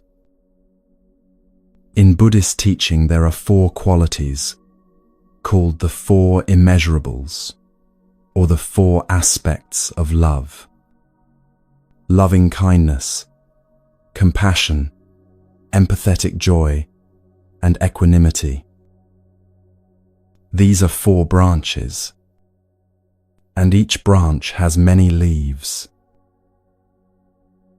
A leaf on the loving kindness branch might be offering a kind word to someone who's struggling. Another leaf might be making soup for a sick friend. Another might be simply smiling at a stranger who looks sad. Each of these is a specific expression of loving kindness in a particular situation. A leaf on the compassion branch might be sitting with someone while they cry. Another might be working to address systemic suffering. Another might be feeling moved by news of disaster halfway across the world. Specific expressions of compassion. A leaf on the empathetic joy branch might be genuinely celebrating a friend's success. Another might be delighting in a child's laughter. Another might be feeling happiness when you hear good news about someone you barely know. Specific expressions of empathetic joy. And a leaf on the equanimity branch might be remaining steady when praised or criticized. Another might be treating a difficult person with the same respect as an easy person. Another might be maintaining balance when circumstances change dramatically. Specific expressions of equanimity. These are the leaves, countless specific instances of these 4 qualities manifesting in daily life. Now, the work of reflection asks, what do these 4 branches share? What's the trunk? You have loving kindness, which wishes others to be happy. You have compassion, which wishes others to be free from suffering. You have empathetic joy, which delights in others' happiness. You have equanimity, which maintains steadiness and impartiality. What connects them? What's the essential quality that all four share? This is the work of reflection. Sitting with this question, examining each branch, looking for what unites them.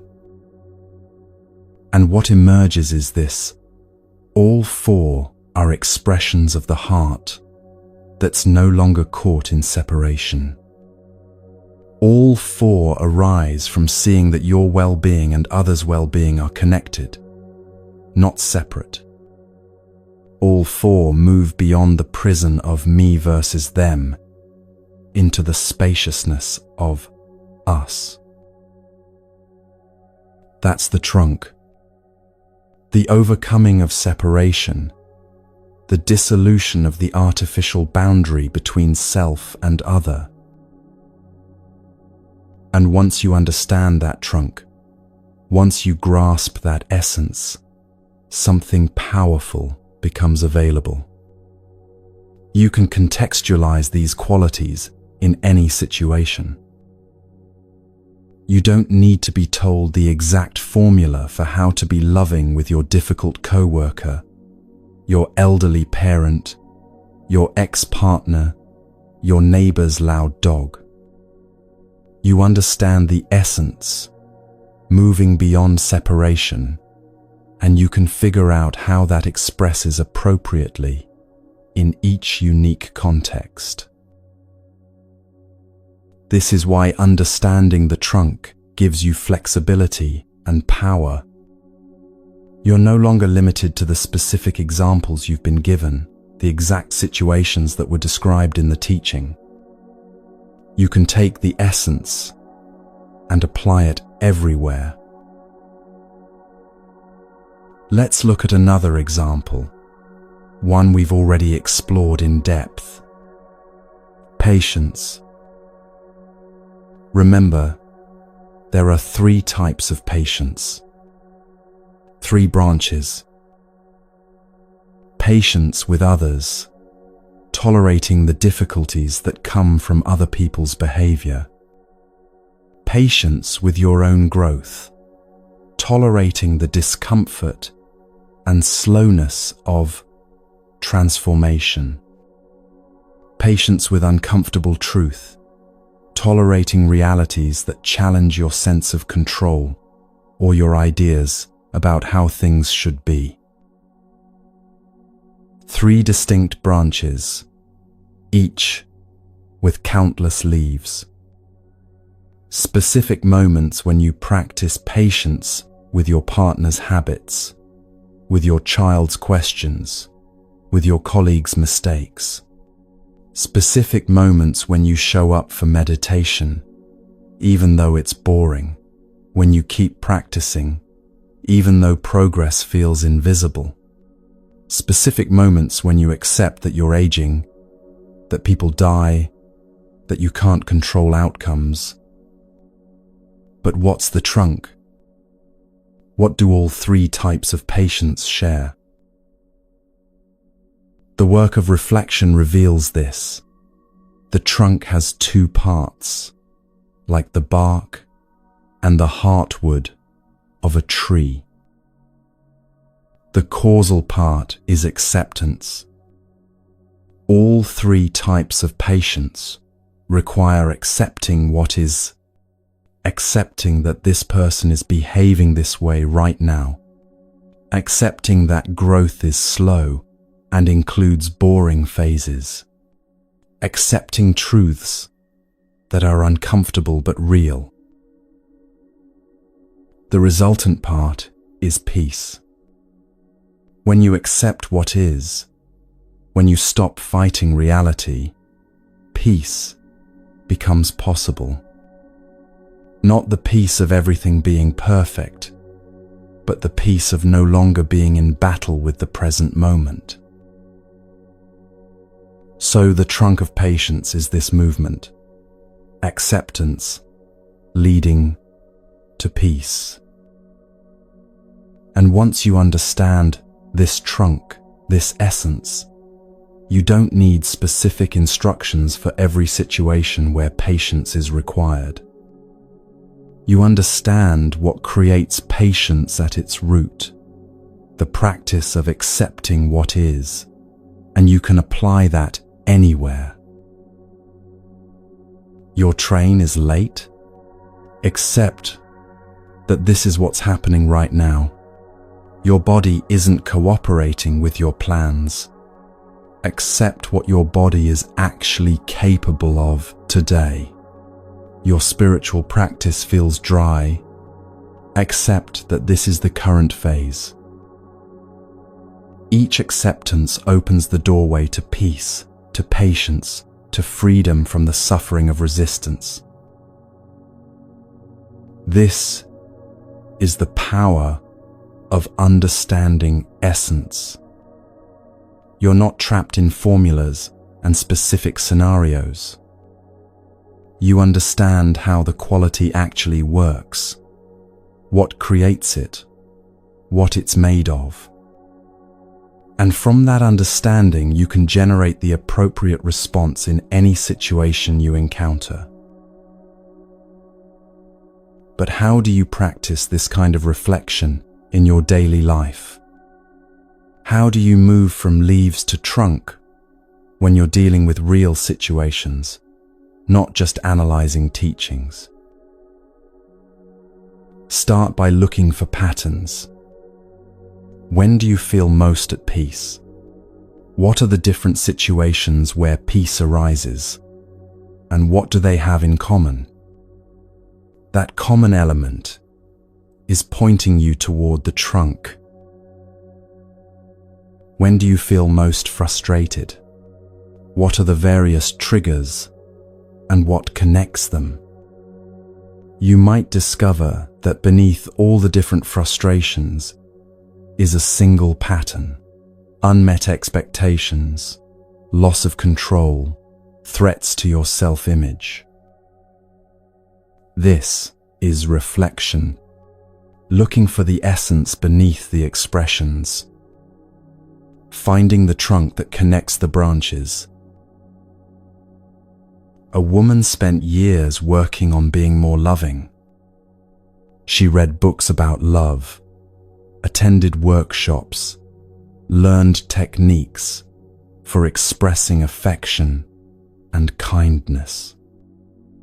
And she did become more loving with her children, with her friends, with her partner.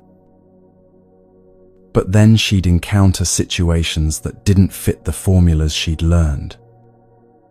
A difficult person at work who seemed to require a completely different approach. An elderly parent whose needs confused her. A former friend who'd hurt her deeply and kept trying to reconnect. She didn't know how to be loving in these situations because they didn't match the examples she'd been given. She had the leaves, but she didn't understand the trunk. Then one day, in a moment of frustration with her own confusion, she sat down and asked herself a different question. Not, how should I act in this specific situation? But, what is love actually made of? What's the essence that connects all the different ways it manifests? She reflected on times when she genuinely expressed love, making her daughter's favorite meal when she was sad, listening to her friend vent about work for the third time that week, setting a boundary with her partner when his behavior was hurting their relationship. Wait, setting a boundary? Was that loving? She'd always thought of love as saying yes, as accommodating, as being soft and accepting. But that boundary, that clear no, had actually been one of the most loving things she'd ever done. She kept reflecting, examining different expressions of love from her life, looking for what they shared. And she found it. The trunk, Love, in all its forms, was about holding someone's well-being in your awareness and acting in service of it. Sometimes that meant comfort. Sometimes it meant challenge. Sometimes it meant saying yes. Sometimes it meant saying no. Sometimes it meant closeness. Sometimes it meant distance. But the essence was always the same: genuine care for another person's true well-being, not just their temporary comfort or approval. Once she understood this trunk, this essence, everything changed. She could navigate any situation, even the ones that didn't fit her formulas. The difficult co-worker, what would serve their genuine well-being? Not enabling their difficult behavior, not avoiding conflict to keep things comfortable, but clear, honest communication with kindness. The elderly parent, what served their well-being? Sometimes accommodating their wishes, sometimes gently overriding them when confusion or fear was guiding their requests. The former friend, what served both their well-being and her own? Honest acknowledgement of what had happened, clear boundaries about what felt possible now, and genuine wishes for their healing, even if that healing happened separately from her. She could contextualize love across every relationship because she understood what love actually was at its core. She had the trunk, so she could grow any branch, generate any leaf that was needed in the moment. This is the gift of reflection. This is what the second stage of wisdom offers.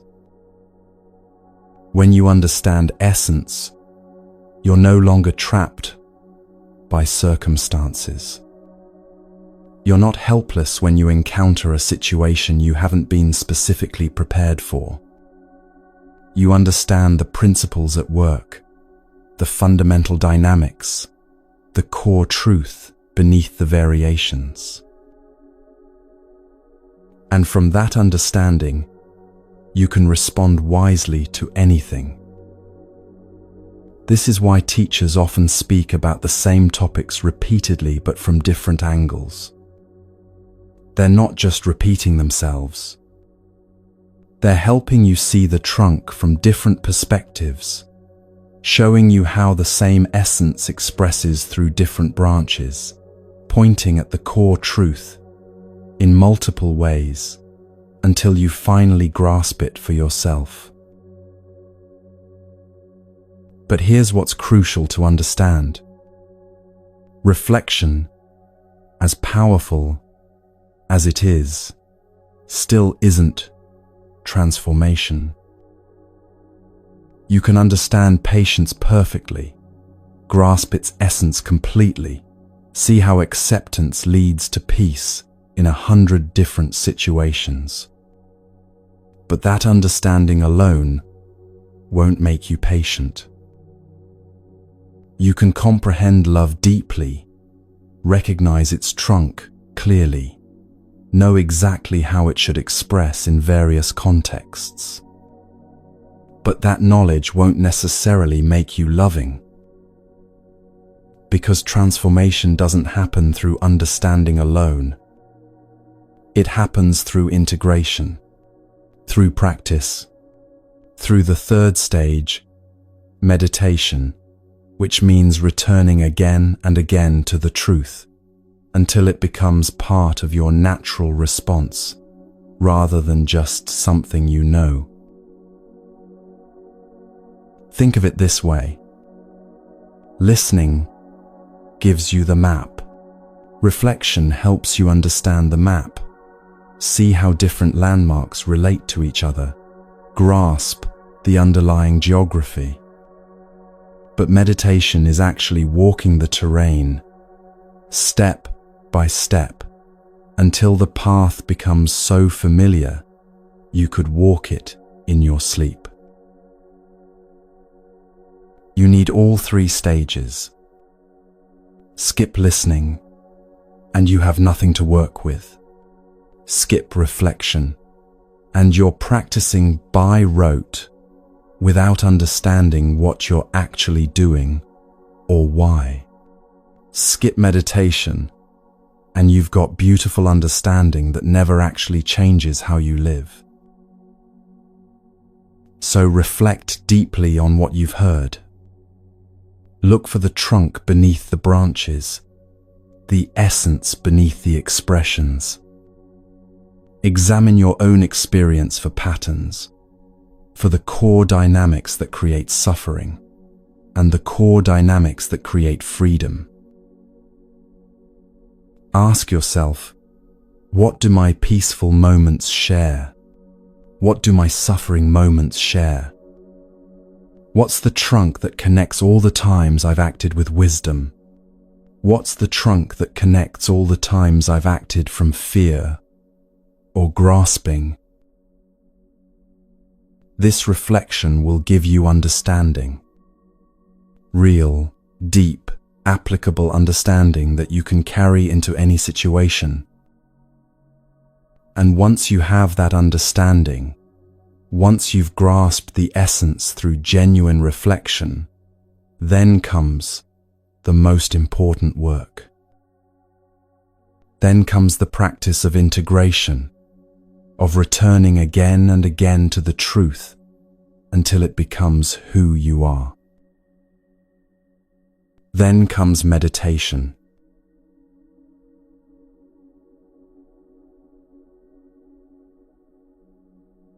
You've listened. You've reflected. Now comes the stage where transformation actually happens. Meditation. And before you start imagining something complicated, something requiring special cushions or perfect posture or hours of free time, let me tell you what meditation actually is. It's simpler than you think. Meditation is returning again and again to the truth. That's it. You've heard the teaching through listening. You've understood its essence through reflection.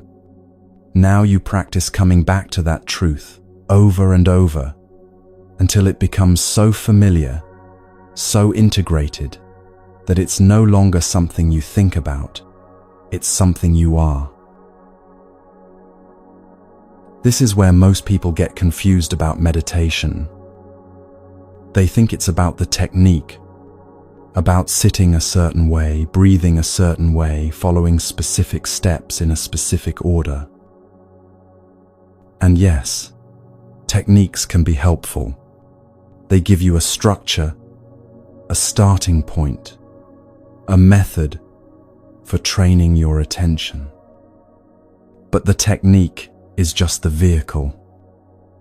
It's not the destination. The destination is the state itself, the peace that comes from acceptance, the compassion that arises when you see suffering clearly, the patience that emerges when you stop fighting what is, the love that flows when you're no longer trapped in separation. In the beginning, you need the technique to help you find that state. You follow the steps, use the words, practice the visualizations. These are like training wheels on a bicycle, necessary at first, helpful for learning. But eventually, the practice matures. You move beyond the technique to the state itself. You no longer need the elaborate scaffolding because you know how to access the truth directly. Think of it this way. When you're learning to cook a complex dish, you follow the recipe precisely. Exact measurements, specific timing, step-by-step instructions. But once you understand what you're actually doing, how the flavors work together, what each ingredient contributes, how heat transforms the elements, you can cook without the recipe. You understand the essence, and you can create from that understanding. Meditation works the same way. The technique gets you to the state, but the state is what transforms you. So what does this practice of returning look like in real life? Imagine you're in a Viking longship, rowing across the ocean. You're the captain, sitting in the back with the steering oar, trying to guide the ship toward a distant shore. But you're not alone in the boat. You have 11 rowers with you. And here's the problem. They've been rowing their whole lives toward different destinations. They have their own habits, their own preferred directions, their own ideas about where the ship should go. These 11 rowers are your habits, your conditioning, your automatic patterns of thought, emotion, and behavior. For years, they've been rowing you toward reactivity, toward grasping, toward aversion, toward the same old suffering patterns you know so well. They're very good at it.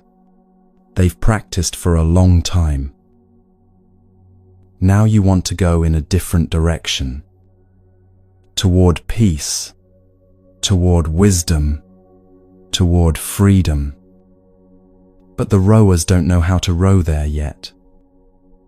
They keep automatically pulling toward the old familiar shores.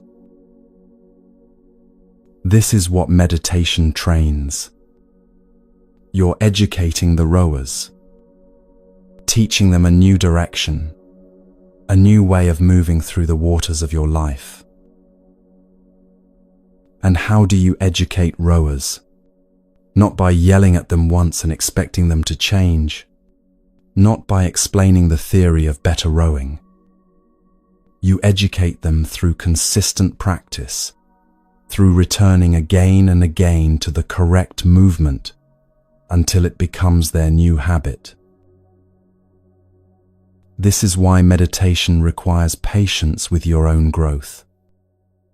The rowers won't change direction overnight. They've been rowing the old way for decades. You have to patiently, consistently guide them toward the new direction. Every time you notice you've drifted into old patterns and you return to acceptance, you're training the rowers. Every time you catch yourself in resistance and you soften back into the present moment, you're educating your habits. Every time you choose patience over reactivity, peace over struggle, openness over defensiveness, you're teaching the crew a new way to row. At first, it takes enormous effort. You'll return to the truth, and moments later, the rowers have pulled you right back to the old patterns. So you return again, and again, and again. This is meditation. This constant returning. Not achieving some perfect state and staying there forever, but noticing when you've drifted and coming back. Noticing when you've forgotten and remembering. Noticing when the old patterns have taken over and gently, patiently redirecting toward the truth. A man started meditating with a very simple practice. Breathing, just paying attention to the breath moving in and out. The instruction was basic. Notice the breath, and when your mind wanders, gently bring it back to the breath. Return to the breath, again and again. At first, it was incredibly frustrating. His mind would wander after 3 breaths. Sometimes after 1 breath, he'd bring it back, and it would wander again immediately. He wondered if he was doing it wrong. Surely meditation wasn't supposed to be this difficult, this choppy, this full of failure. But he kept practicing. Every morning, 20 minutes, noticing the breath and returning when his mind wandered, which was constantly, slowly, over months. Something shifted. Not that his mind stopped wandering. It still did. But he got faster at noticing when it had wandered. Faster at returning. And the returning itself became gentler, less frustrated, more accepting. Then one day at work, he found himself in a meeting that was going nowhere. People talking over each other, everyone frustrated, the energy tense and unproductive. He felt his own frustration rising, felt the familiar tension in his shoulders and jaw. And then, without planning it, without even thinking about it consciously, he took a breath. Just one conscious breath. Noticing the inhale, the exhale. And in that moment, something shifted. The frustration was still there, but he wasn't caught in it. He could feel it without being controlled by it. He spoke from that calmer place, and his words shifted the energy in the room. Not dramatically, not magically, but enough. Later, he realized what had happened. The practice of returning to the breath on the cushion had trained something deeper than breathing technique.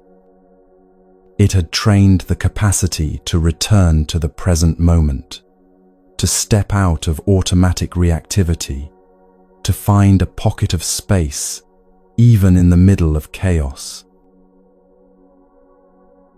He'd been training the 11 rowers, and they'd learned something. Not just how to pay attention to breath, but how to return to presence, to awareness, to the capacity to choose rather than just react. Over the years, this capacity grew.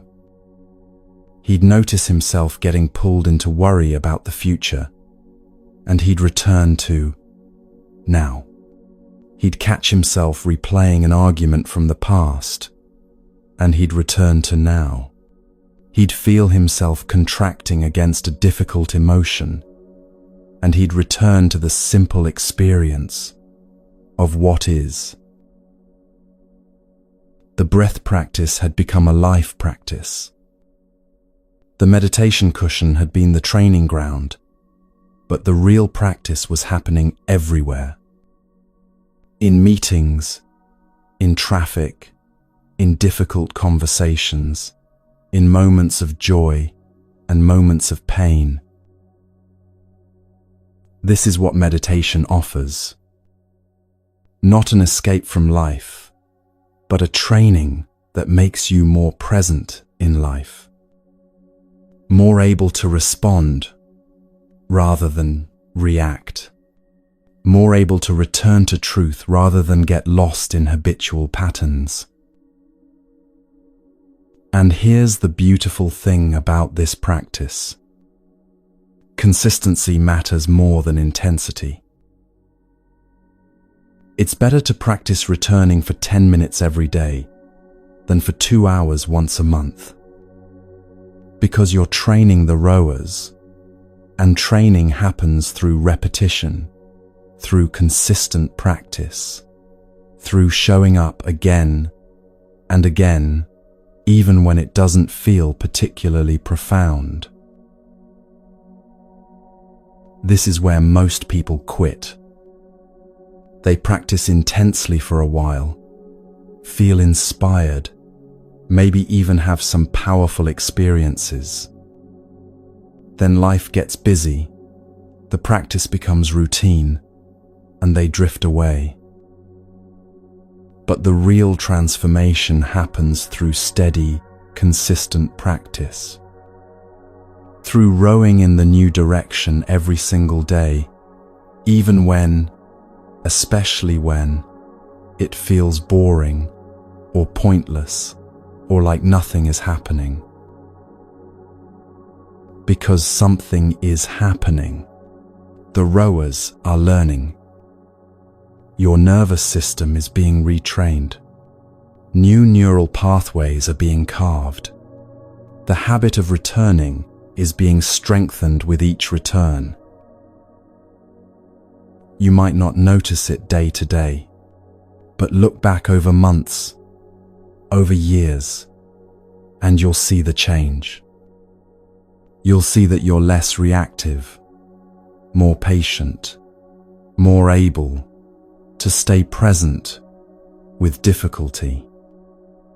You'll see that the Viking ship is actually moving in a new direction, slowly but steadily, carried by rowers who have learned a new way to row. So meditate, but understand what you're actually doing. You're not trying to have special experiences, or achieve altered states, or become someone different.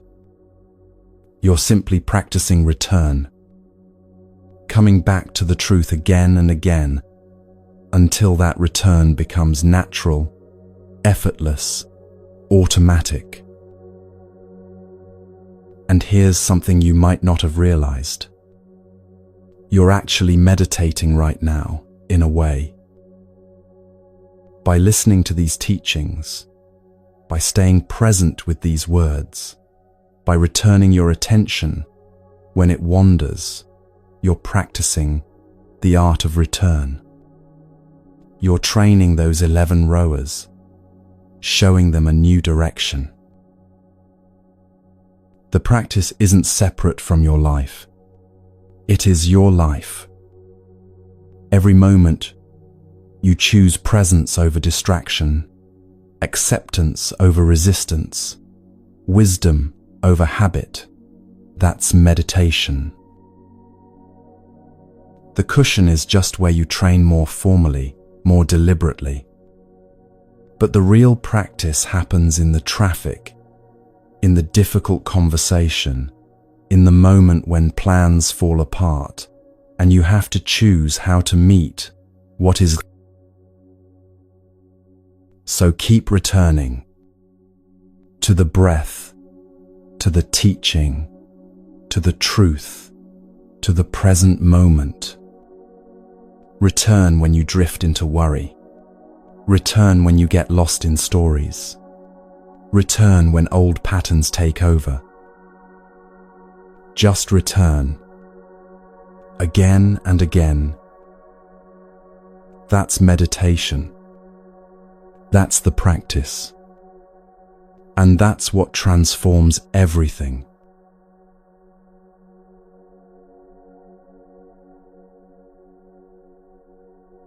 So you've been practicing for a while now. You've listened, reflected, meditated. You've learned about acceptance and patience and the art of returning.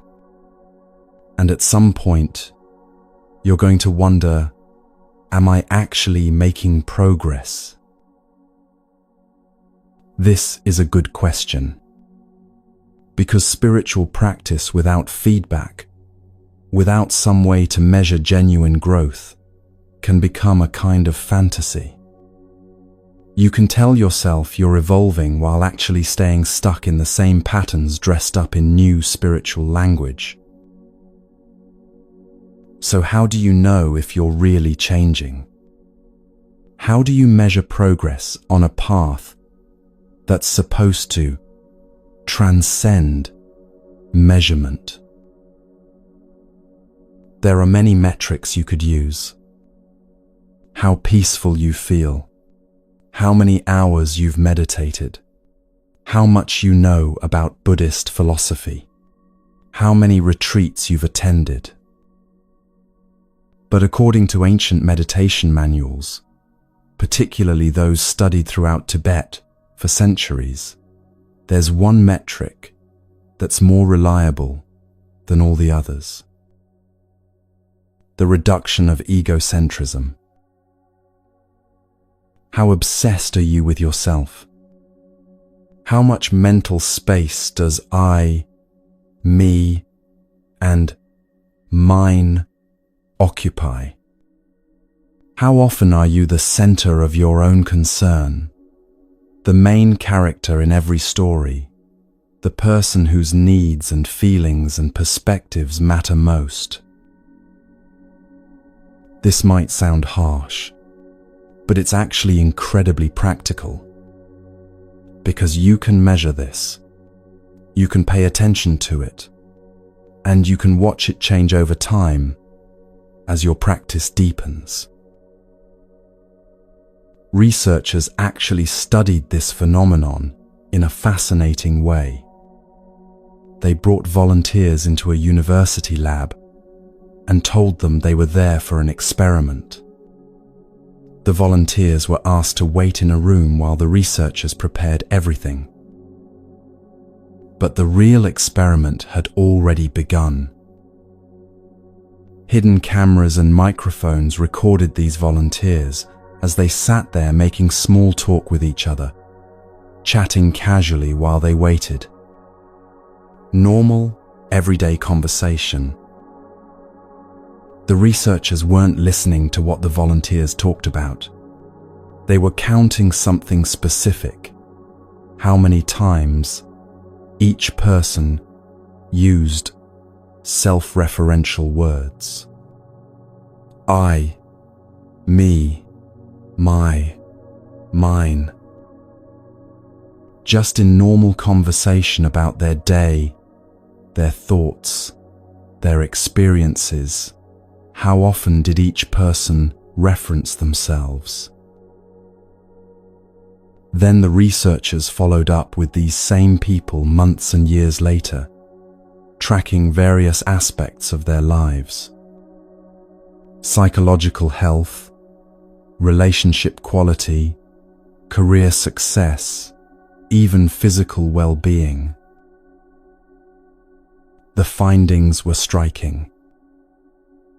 The people who used the most self-referential language in that brief waiting room conversation, the people who said I and me and mine most frequently, had significantly more problems down the line.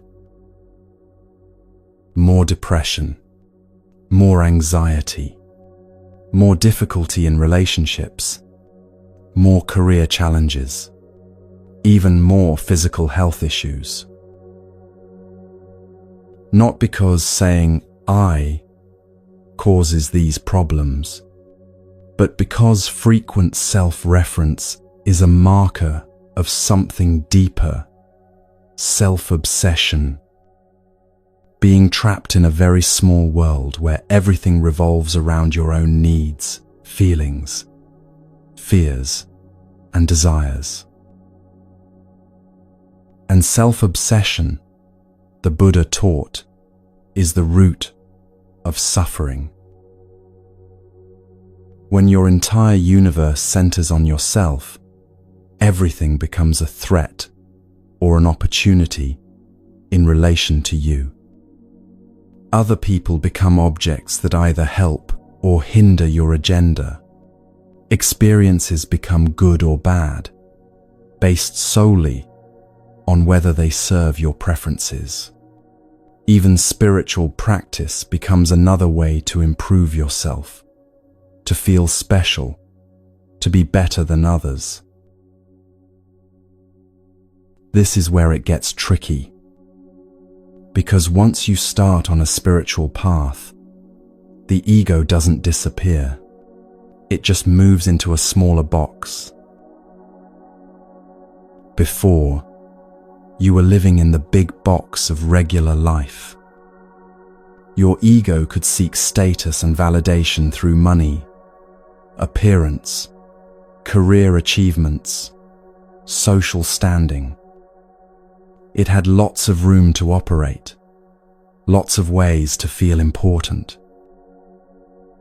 But then you decide to become spiritual, to work on yourself, to pursue something deeper. So the ego has to adapt. It moves into the smaller box of spiritual life and finds new ways to maintain its sense of specialness. Now it collects spiritual knowledge like trophies. It takes pride in how many retreats you've attended, how many hours you've meditated, how much you understand about Buddhist philosophy. It compares your practice to others' practices and finds subtle ways to feel superior. Or it becomes invested in being seen as humble, as selfless, as enlightened, which is just another form of seeking specialness, another way the ego tries to be important. This is what the teachings call the ego dressed in spiritual clothes. And it's more dangerous than the ordinary ego because it's harder to see, easier to rationalize, more subtle in its operations. A woman had been practicing meditation for years. She attended retreats regularly, read extensively about Dharma, and considered herself quite advanced on the spiritual path. She'd even started teaching occasionally, sharing what she'd learned with others. One evening, she was at a dinner party where the conversation turned to meditation and mindfulness. Someone mentioned an approach she wasn't familiar with, something from a different tradition. She felt something tighten in her chest, a subtle defensiveness, and before she could stop herself, she was explaining why that approach wasn't quite right, why the way she'd been taught was more authentic, more effective. The other person disagreed gently, sharing their own experience with the practice. And she found herself arguing more forcefully, bringing up texts and teachers, building a case for why her understanding was correct. Later that night, alone with her thoughts, she felt uncomfortable about the interaction. Something had happened there that didn't align with who she thought she'd become through years of practice. She sat with that discomfort and looked at it honestly. What had actually been happening in that conversation? The truth was hard to admit. She'd needed to be right, needed to establish her expertise, protect her identity as someone who understood these things deeply. The ego dressed in spiritual clothes had been running the show, using spiritual knowledge as just another way to feel superior, to be special. This was a turning point for her. Not because she suddenly became egoless. That's not how it works. but because she saw the pattern clearly and could no longer pretend it wasn't there. From that point forward, she started watching for it. The subtle ways ego crept into her practice. The slight feeling of superiority when she saw someone who meditated less seriously than her. The disappointment when a teaching she offered didn't get the response she hoped for. The pleasure when someone praised her understanding. Not to judge these things, but just to see them. To recognize that the work was deeper and more subtle than she'd imagined. So how do you check yourself? How do you see past the ego's disguises to measure real progress? Here are some questions worth sitting with. First, how do you treat people who can't do anything for you? The waiter at the restaurant, the cashier at the store, the person cleaning the office building, the stranger asking for directions. Do you treat them with the same respect and kindness you'd show someone who could advance your career or enhance your status? This test is revealing because there's no strategic benefit to being kind to these people. So how you treat them shows who you are when you're not performing, when there's no one to impress, when you're just being yourself. Second, how often do you think about yourself? Not as a judgment, but as honest observation.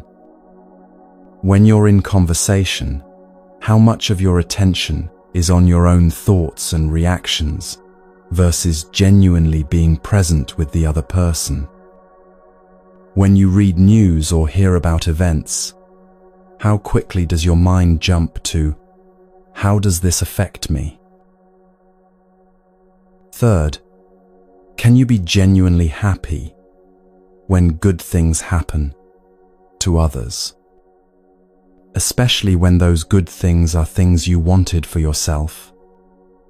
Can you celebrate someone else's success without comparing it to your own situation, without feeling diminished by their gain?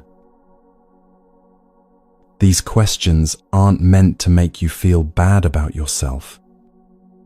They're meant to show you where you actually are, which is the only place from which you can genuinely grow. And here's what you might discover as practice deepens. Taking up less space is actually liberating. When you're not constantly concerned with yourself, with protecting your image and managing others' perceptions and ensuring your needs are met and your feelings are validated, an enormous amount of energy becomes available. You can actually listen to people instead of waiting for your turn to talk. You can be present with life as it unfolds instead of constantly filtering everything through, is this good for me? You can act from genuine care instead of calculated self-interest. The world becomes bigger, more spacious, more interesting when you're not trapped in the small prison of self-concern. This doesn't mean you don't take care of yourself or advocate for your needs. It means you're no longer obsessed with yourself.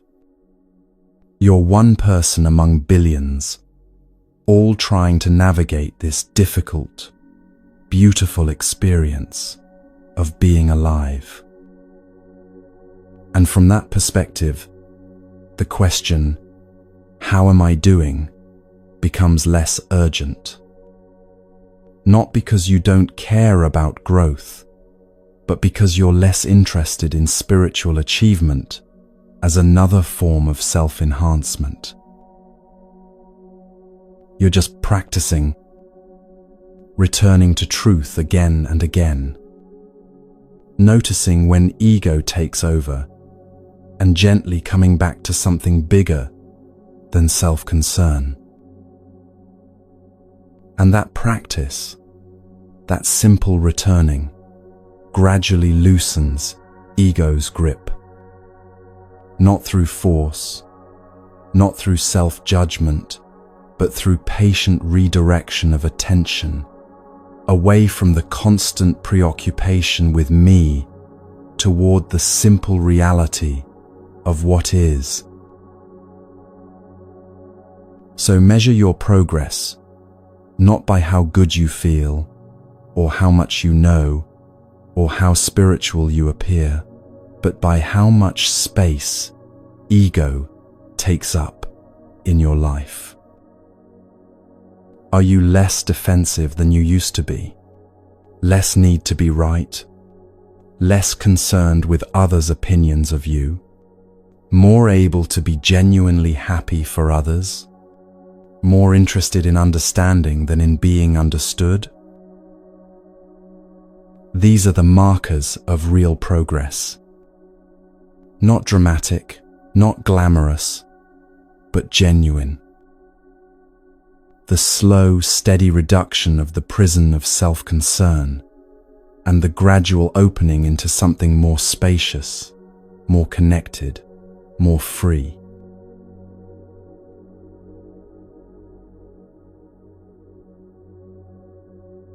So, tomorrow morning comes. The alarm goes off, and you're back in your life with all its chaos and demands and unexpected complications. And at some point during the day, probably sooner than you'd like, life isn't going to go your way. The question is, what will you do in that moment? Because this is where everything we've explored together either becomes real or remains just beautiful ideas. In that moment when the plan falls apart, when someone frustrates you, when your body won't cooperate, when reality once again refuses to match your preferences. In that moment, you'll have a choice. And the first thing to understand is that you won't remember any of this perfectly. You'll forget. You'll react. You'll fall back into old patterns.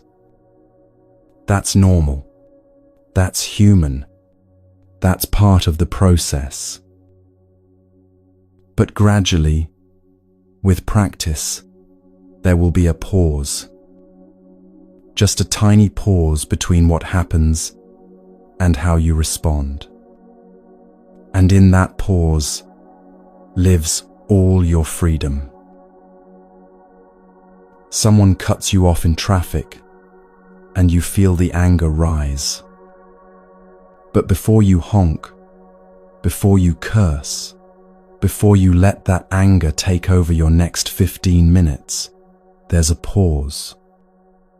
Just a moment where you can ask yourself a simple question. Am I accepting what is, or am I fighting it? That's the question. Not complicated, not requiring years of philosophical training. Just, am I meeting this moment as it is, or am I demanding it be different before I'll allow myself peace? In the traffic, the answer becomes clear immediately. You're fighting. You're arguing with the reality that someone just cut you off. And that fighting is creating suffering that has nothing to do with the actual traffic. So you soften, You take a breath. You say to yourself, or to the universe, or to no one in particular, this is what's happening right now. Not, this shouldn't be happening. Just, this is what is. And in that acceptance, something shifts. Not the traffic, not the other driver, but the suffering you were creating by fighting what couldn't be changed. This is the practice. Moment by moment, choice by choice, returning to acceptance instead of remaining trapped in resistance. And you can experiment with this in small ways throughout your day. Little laboratories for learning. When you're waiting in line and it's moving slowly, instead of letting impatience build, experiment with acceptance. This is the speed the line is moving. This is what's happening right now. Notice what shifts in your body when you stop fighting. When someone doesn't understand what you're trying to say, and you have to explain again, instead of getting frustrated, experiment with patience. See the suffering in them, the difficulty they're having, rather than making it about your annoyance. When your meditation feels boring, or your practice feels dry, instead of quitting, experiment with showing up anyway. Training the capacity for consistency over the need for constant inspiration. Small experiments, small moments of choosing differently. This is how transformation actually happens, not in dramatic breakthroughs, but in the accumulation of small choices made again and again. Here are 3 practices you can start with. 3 simple things to experiment with daily. First, notice your expectations. Not to judge them or get rid of them, just to see them. As you move through your day, catch yourself expecting things to go a certain way, expecting people to behave a certain way, expecting your body to feel a certain way, expecting events to unfold according to your plan. Just notice, oh, I'm expecting this meeting to be quick. I'm expecting them to agree with me. I'm expecting to feel good after this workout. Noticing expectations doesn't mean releasing them. It just means seeing them clearly, so that when they're not met, you recognize what's happening. You're not experiencing disappointment with reality. You're experiencing the gap between your expectation and reality. Second, practice accepting one small thing each day. Just one thing that isn't going your way. The weather, the traffic, someone's mood, your energy level, the pace of your progress on a project. Pick something small and practice the movement from resistance to acceptance. Notice the resistance, feel it in your body, and then consciously soften into, this is what's happening right now. Don't try to accept everything at once, just one small thing. Build the muscle of acceptance through daily practice with manageable challenges. Third, check your self-reference count. Pay attention to how often you're thinking about yourself, talking about yourself, concerned with how things affect you. Not to judge it, but to see it. Because you can't change what you don't see. And the more you see ego operating, the less power it has to run your life unconsciously. These three practices, noticing expectations, accepting one thing, watching self-reference, they're simple but powerful. Do them daily, and you'll find yourself changing in ways that feel almost imperceptible until you look back over months and realize you're responding to life completely differently than you used to. And when you forget, when you fall back into old patterns, when you realize you've spent a whole day trapped in resistance and self-concern, you'll know what to do. Return. Return to these teachings. Return to the breath. Return to the present moment. Return to acceptance. That's all meditation is, the practice of return. And you can do it anytime, anywhere, in any circumstance. Progress isn't measured in days where you did everything perfectly. It's measured in moments. Moments when you chose differently, when you paused instead of reacted, when you accepted instead of fought, when you softened instead of hardened. One moment at a time. That's how the Viking ship changes direction. That's how the 11 rowers learn to row toward freedom instead of suffering. There was someone sitting in traffic one evening, stuck behind a freight train that seemed to stretch to infinity. This person had been practicing these teachings for a while, not perfectly, but consistently. The old pattern would have been frustration, tightness, maybe honking the horn just to release some of the tension. But in that moment, there was a pause, a tiny space before the reaction. And in that space, a question, am I accepting or fighting? Fighting was so familiar, so well practiced. But fighting was also what created the suffering. The train didn't care about the honking. The train was just being a train. So this person tried something different. Took hands off the wheel, took a breath, and said quietly, "This is what's happening right now." And something shifted. Not the traffic, not the circumstances, but the internal experience of those circumstances.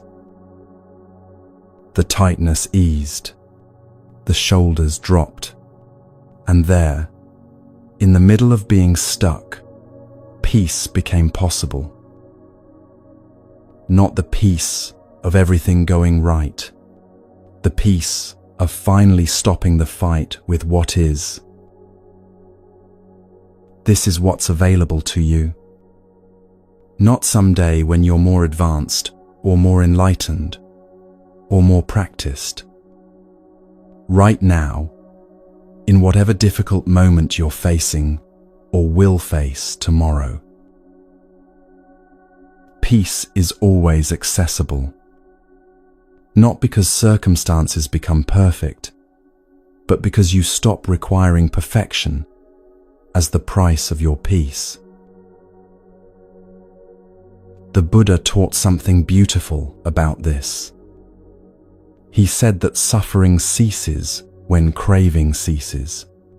When you stop demanding that this moment be different, when you stop grasping for what isn't here, or pushing away what is, suffering ends. Not pain. Pain is part of life. But the suffering we create by fighting pain, that ends. The suffering we create by resisting reality, that ends. And what remains is simply what is. Life as it actually is, meeting you where you actually are. In this moment, that's the only moment you ever really have. You've taken a journey tonight, listening to these teachings. 3 hours of exploring what it means to find peace when life doesn't go your way.